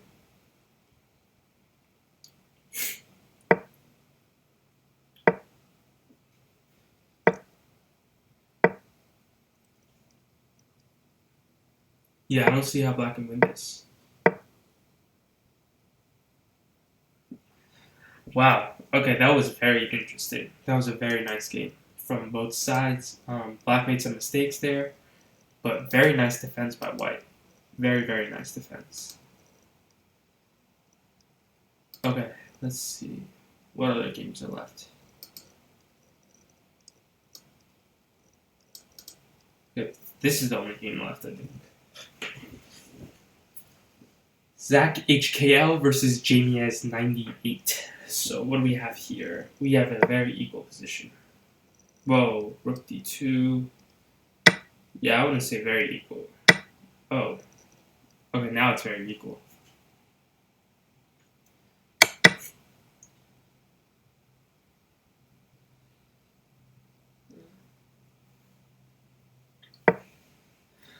It's interesting.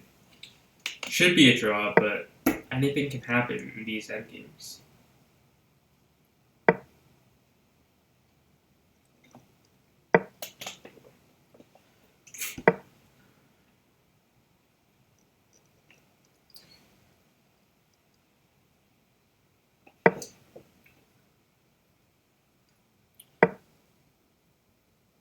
Okay, Black is very intelligently placing everything, all the pawns on dark squares. So that's very nice to see that Black understands that.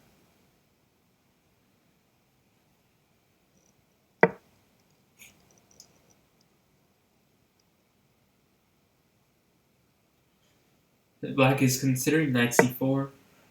Okay, but he ends up playing f5, which I'm not sure is very good. Because again, you want to keep as much pawns on dark squares as possible. Okay, f4.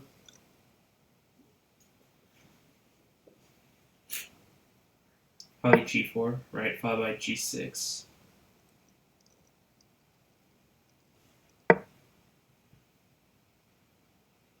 Oh.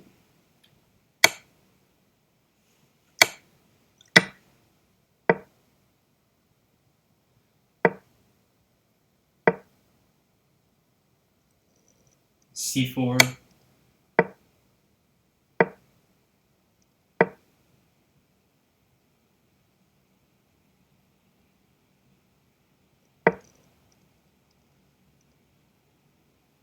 Oh no.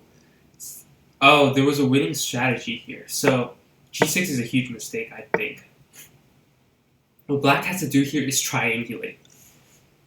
Figure out a way to... Okay, maybe king c5 followed by b5 works. Yeah, I think that's the best idea. And then you can go back to d5. But now black wasted all the waiting moves. Okay, black is going back to this situation. But again, black runs out of waiting moves. You'll see what I mean in a second.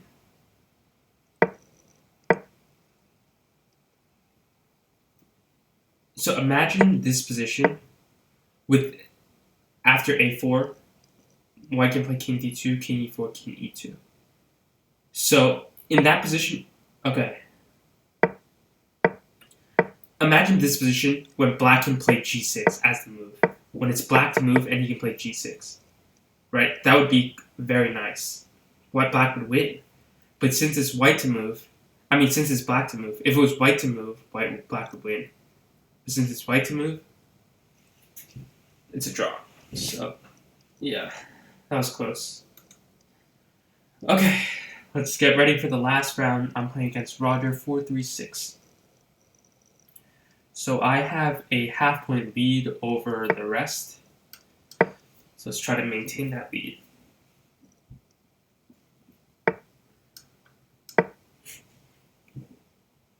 If you're just joining us, my name is Vincent Say, and I am participating in Chess4Unity's monthly third Saturday event, held every third Saturday of a month. So, if you want to know more about Chess4Unity and the events, be sure to visit chess4unity.com. So, here we have an advanced French. And let's play... I'm very interested. I want to play a very complicated game. I want to make this interesting for us. I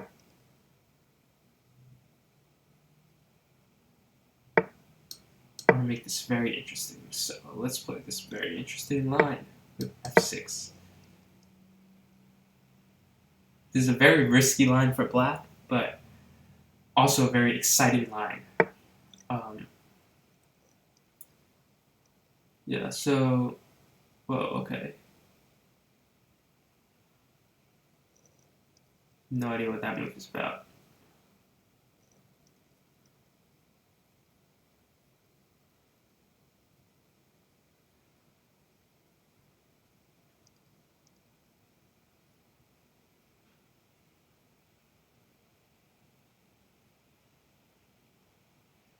Okay, let's go... okay. That move kind of caught me off guard here. So I can't play g5 because knight g5 followed by bishop h5 is winning for white. I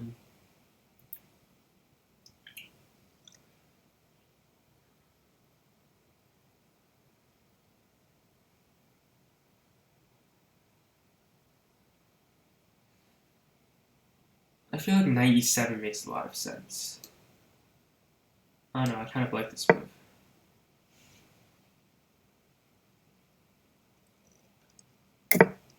Looks risky, honestly, but okay.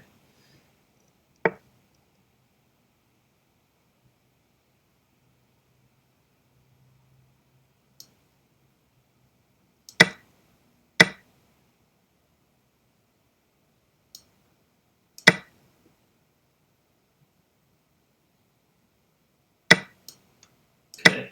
Okay. I don't mind this position because I have the bishop pair.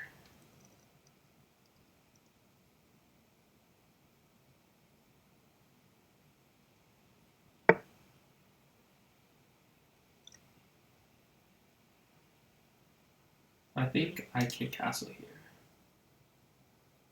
Kingside. Or should I castle queenside? Tough choice. Okay, let's go queen c7 first.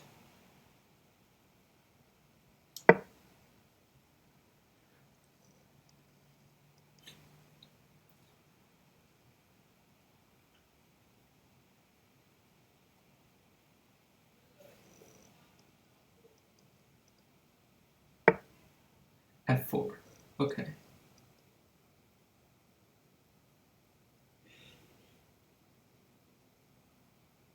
Okay, I think castling queenside is better. Especially after he plays f4. I feel like I am very fast here.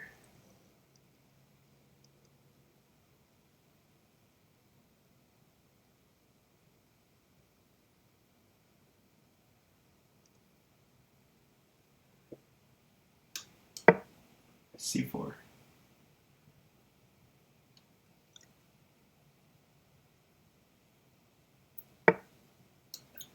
Let's go g5.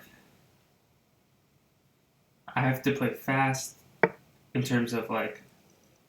Oh, okay. That was a blunder. Yeah, that's unfortunate.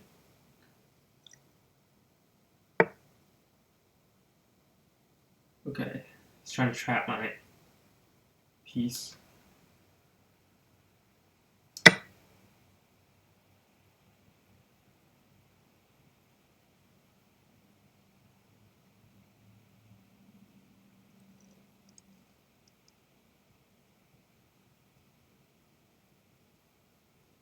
Yeah. So in the heat of the moment, my opponent blundered. So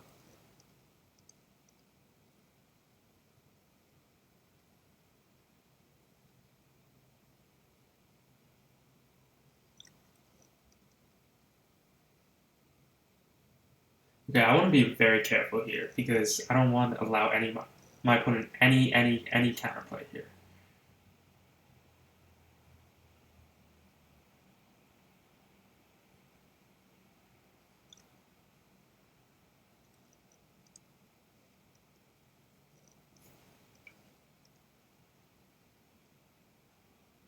Okay, first I want to play a5 because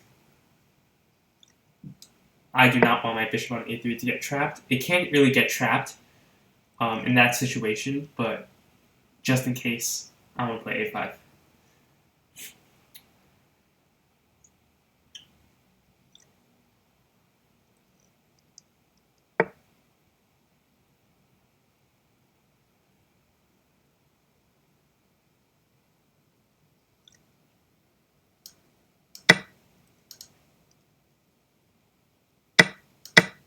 Okay, let's take that.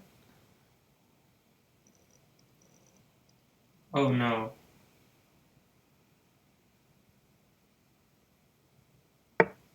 Oh, okay. He missed rook f3. I think rook f3, I lose the piece back. Wow. I'm so dumb. Okay.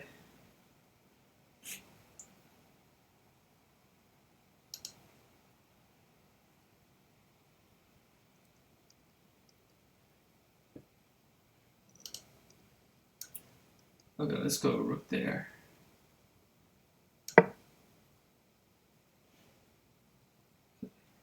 Yeah. Okay, I was so close to giving away everything. All my advantage. Still be better after rook f3, but I wouldn't be able to have a piece up.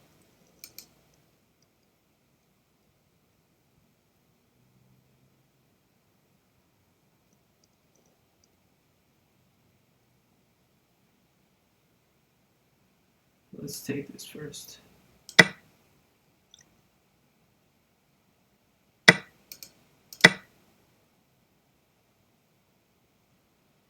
Okay, now I escaped. So, piece up should not be very difficult to convert here. Okay, before taking the bishop, let's give it in between check. And then we can take check.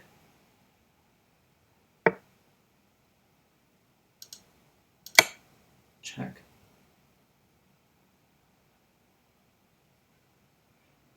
Okay, that was pretty crazy. Fortunately, my opponent blundered a piece, but otherwise that probably would have been a very interesting game. Okay, so that is 4 out of 4. So I really want to congratulate myself. So congratulations me. But I want to look at the rest of the games just so you guys have an idea. Learn a little bit more before 2022. So let's take a look. Another game, Eric Tian Chess versus Math 5, 4, 3, 2, 1.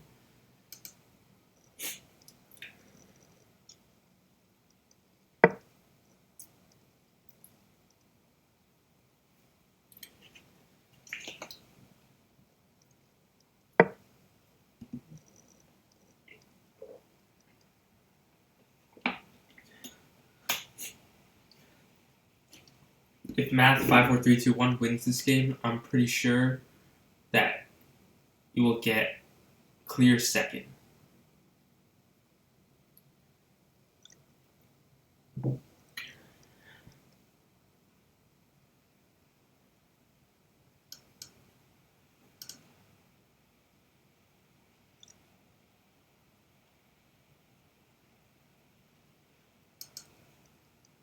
Okay, bishop b3, bishop e4 maybe.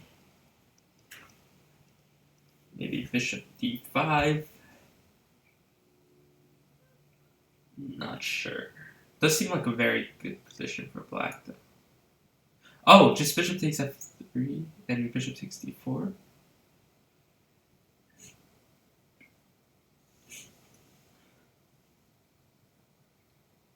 Yeah, this just looks really bad for white. Yeah, maybe that's the best. Bishop e4. I don't know, a lot of moves look good in this situation.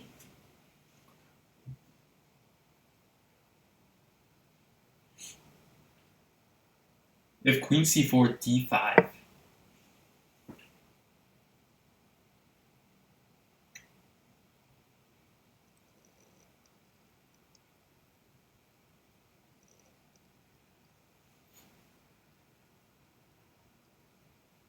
Bishop takes f3, I think is the best move here.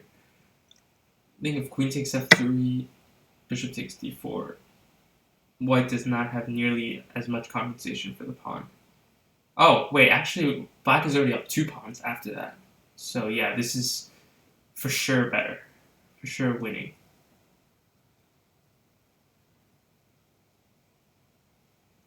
Very winning.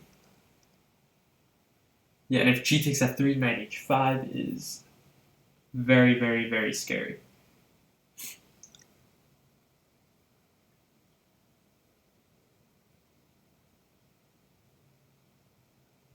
Or like g takes f3, d5. You know what? It doesn't really matter what black plays. Okay, g takes f3 was played. Now let's see what he does.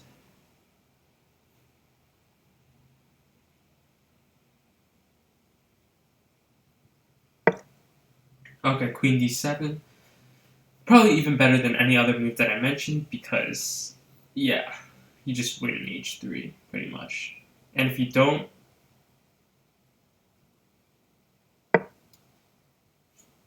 yeah, king h2 is the only move. But now I'm sure there's something. Maybe d5 followed by c6. Queen f5 maybe. It's interesting. Yeah, that's what he played. Yeah, It's a very nice position. How did we get there? Let's take a look. Okay, this is Spanish. Oh, you just blundered the pawn. Okay.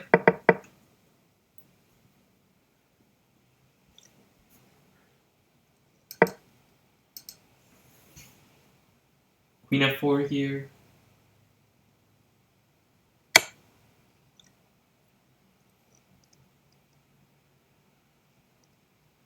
Bishop takes d4 is next.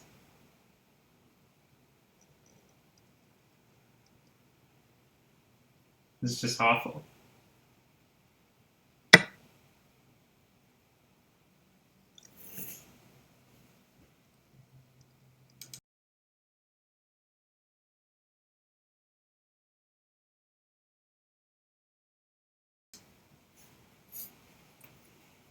Yeah, bishop e5 is coming.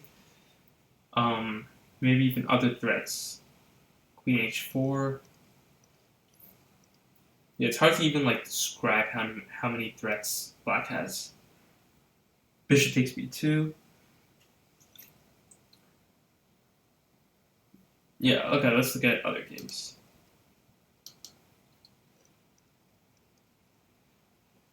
Okay, this looks better for white. At least first glance.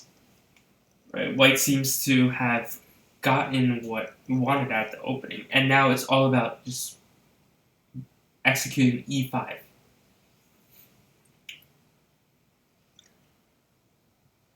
Maybe knight d2 or knight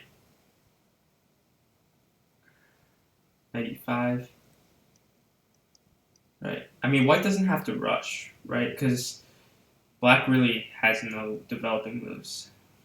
So white can take his time and try to create something with e5.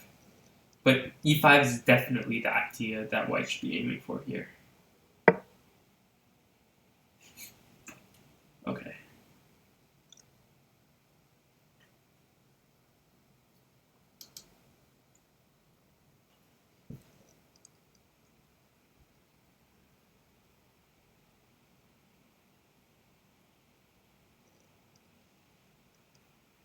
Bishop d4 back, yeah. Okay, I don't know why I keep on getting drawn back to this game, but...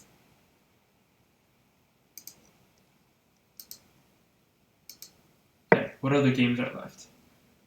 Let's take a look at this board. Honeybee versus Danica. So what do we have there? Here. We have a material is equal situation where black probably is slightly... it's probably is equal. Yeah, I don't really think black is that much worse. If worse at all. Yeah. So this could be interesting about how it plays out. Okay, bishop takes f6 is a very... yeah, I don't really like that move. Because now rook takes e1, rook takes e1, bishop takes f6. And it was equal, but now you give black your dark square bishop, which I'm not sure why, though.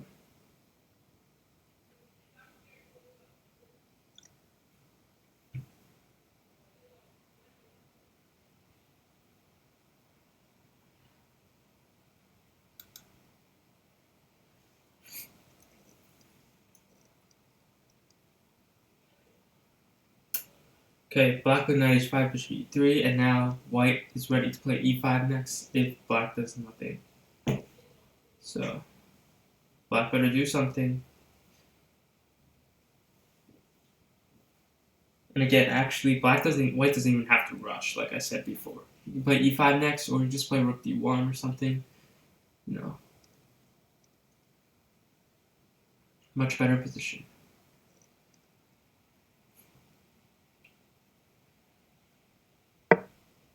Okay, obviously now you can't play e5 because bishop takes d5, but you can play rook d1 and then e5.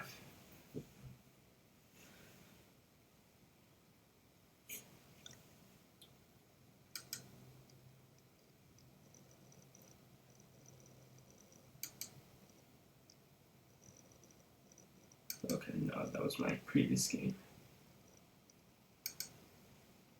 Okay, let's see what happens here. Queen takes f6 looks good. This looks fine too. Again, white just gave black kind of the bishop pair. So, bishop e4, maybe. Yeah, because really you don't want to just be... Okay, first of all, black's playing bishop takes f3 and rook a8. So, decision has to be made. Knight e4 maybe, or bishop e4. Both look possible. Or this, followed by like knight d5 or something. Maybe that could give some chances. Whoa. Whoa, whoa, whoa, whoa. Okay, first of all, bishop takes f3 is not even threatening anything, because queen takes g2 is not a threat. This queen protects this pawn. So it's just pretty much a rook blunder, I guess.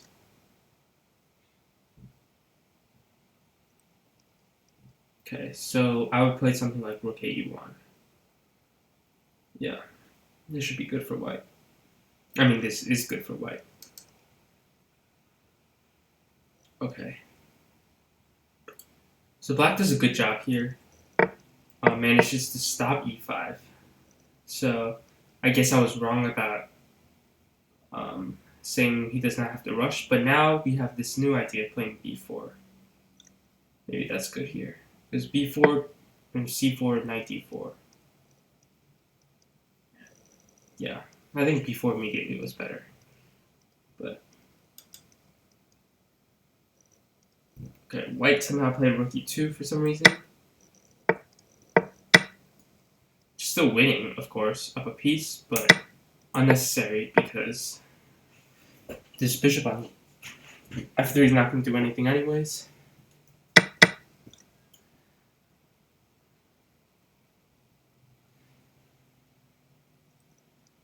Let's see. Okay, this game is still not over.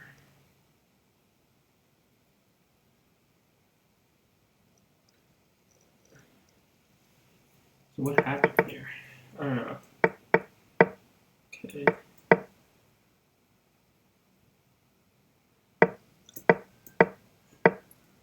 Okay, now f7 is threatened, I guess. Rook f8 is fine. Yeah, I mean, at this point, it's just too much material. That's the problem. Maybe, like, you can try rook g6, hoping to trick black with some rook takes h6 kind of thing, but even that doesn't work after knight g3.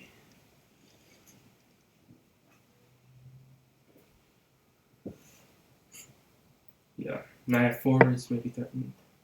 Okay, bishop c2. Maybe it's a pretty good move, actually. Knight f6. Oh wait, you can't play knight f6. Okay, he's developing some counterplay here. Wow, okay. Now let's see what he does.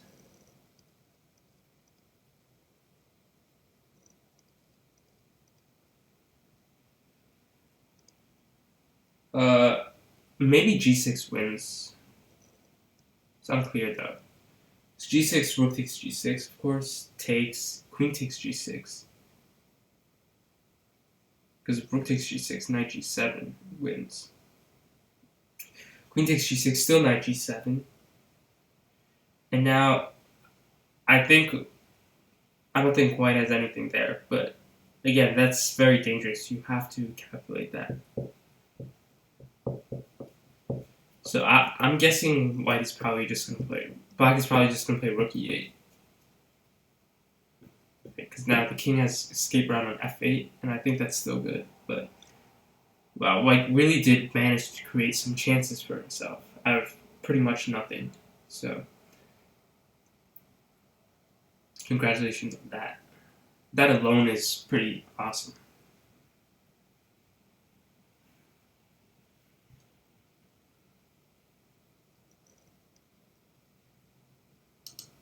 Let's go back to this.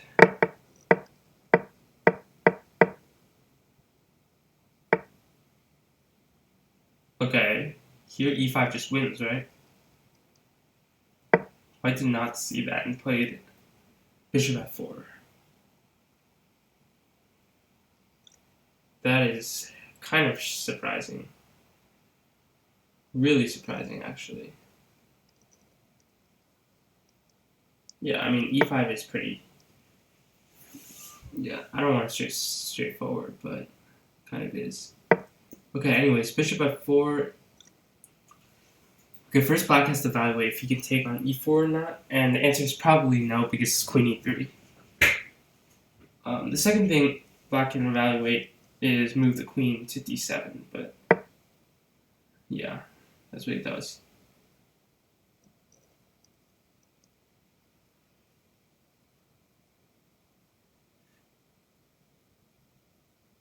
Oh, there was this idea. So black could actually think about taking on e4 because after queen e3, black can play e5, I think. Yeah, that is an interesting possibility. Okay, so anyways, black played queen d7. Now white is gaining back the upper hand with knight e5, right? And knight c4. Queen e8 is pretty much forced. Or queen a4. Queen a4 is probably good.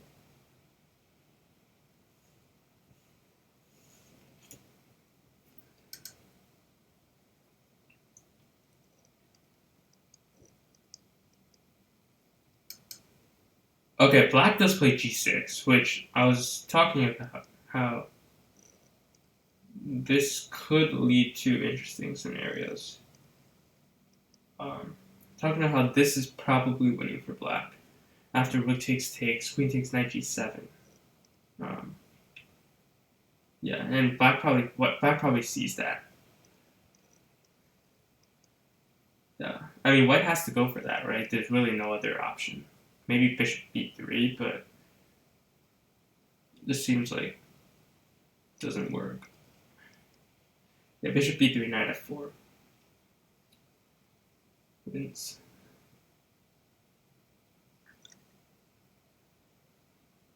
Oh, actually, bishop b3, knight f4, rook takes g6. Yeah, I'm not sure you want to do that. Maybe bishop there. We have queen f. Oh, okay. This. Oh no, we had knight g7. Knight g7. No, knight g7, rook takes g6. Okay. Yeah. So if I was white. Oh wait, bishop b3. We have king h8. Yeah, king h8 wins. Very nice move. Probably not the only winning move, but definitely the simplest. See what happens though.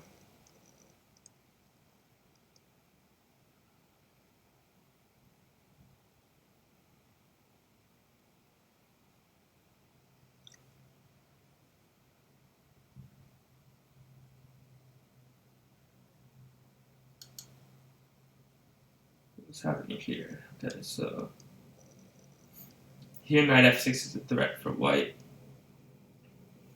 and black has to see that.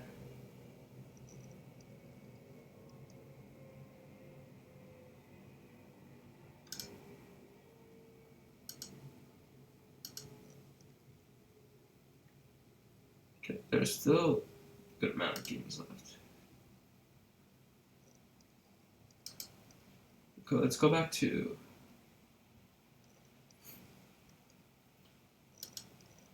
see if there's any decision made here. There's still white to move. What about here?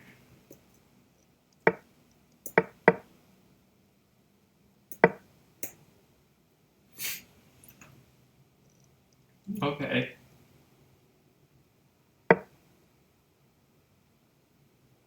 Bishop takes f6, probably. Probably e5. I mean, we're gonna have to make progress at some point, right? It seems like white is just like, black is kind of just, both sides are just kind of like waiting around here.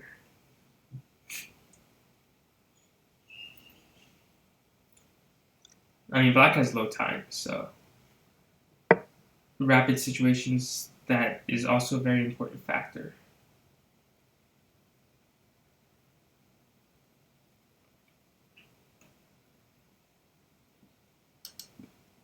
Okay, so we're talking about how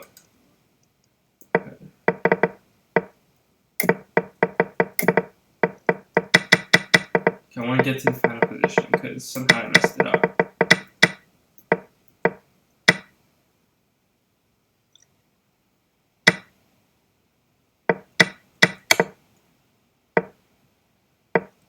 Okay, in this position, black did miss.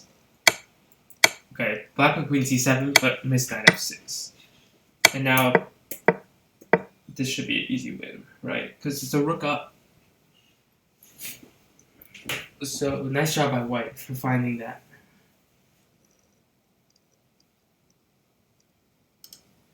Let's see if white made a move here. White has 20 seconds here.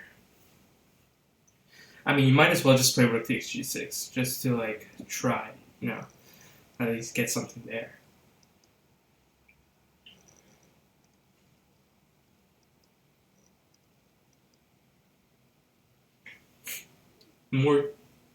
The longer you wait, okay, you play that with 3 seconds left. I think white just wasn't aware that his time was so low. That makes sense though. Here knight g7, I would say. And if bishop b3, king h8, and if queen h7, king f7, queen g6, king e7. And this bishop on e5 is way too strong, defends every single piece.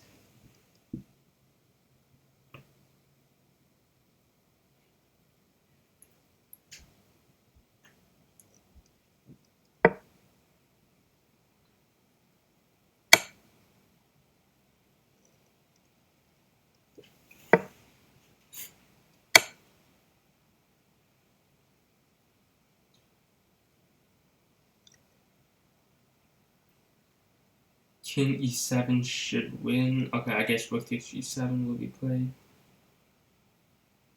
But bishop takes g7, king takes g7. I mean, it has to be winning, right? King e8, king g6, king d7.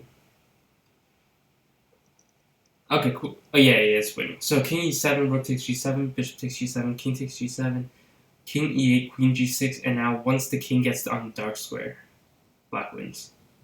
King d8. Because there's no dark square bishop for white, so you can't attack dark squares. Especially when the queen's on h4.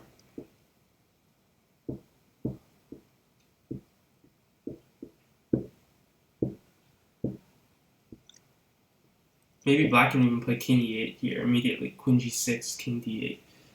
And again, there's no dark square. Whoa. Okay, that was... I mean, I guess it's fine, but it seems unnecessary to me. It's probably still winning. That's how winning the position is.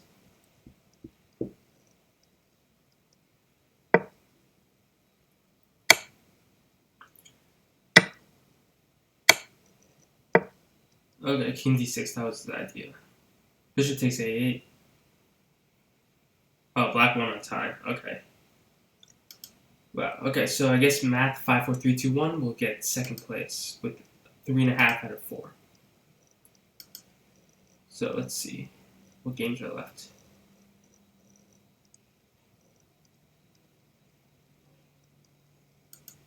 Okay, there's one game left. Honeybee versus Damka. Okay, and white should win this. Unless something really crazy happens. Rook g7. No, not rook. Did I say rook g7? No, I did not say rook g7. I said h4. Unless white plays something like rook g7, white's going to win. King f4. Followed by king takes f5. Or this. Rook takes h5. Followed by rook takes f5.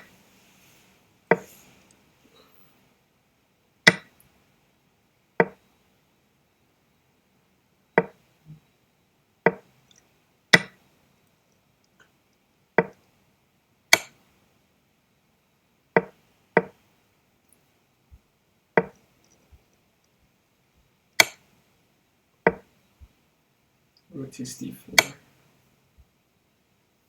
Yeah. This should be game.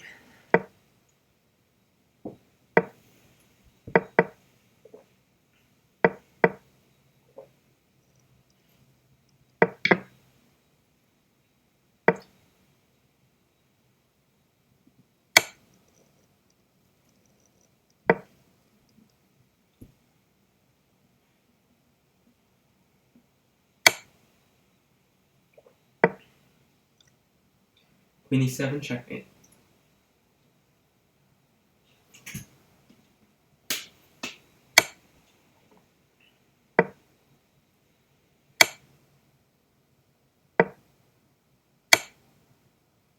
But I guess this also works. Queen g6 coming up. Okay. Good game, everyone. Thank you guys. Thank you all the players. Thank you everyone who is watching this stream. Thank you guys for joining us today. And congratulations to myself, Math54321. And yeah, I hope you guys have happy holidays, Happy New Year, Merry Christmas, and I'll see you guys next month. Bye.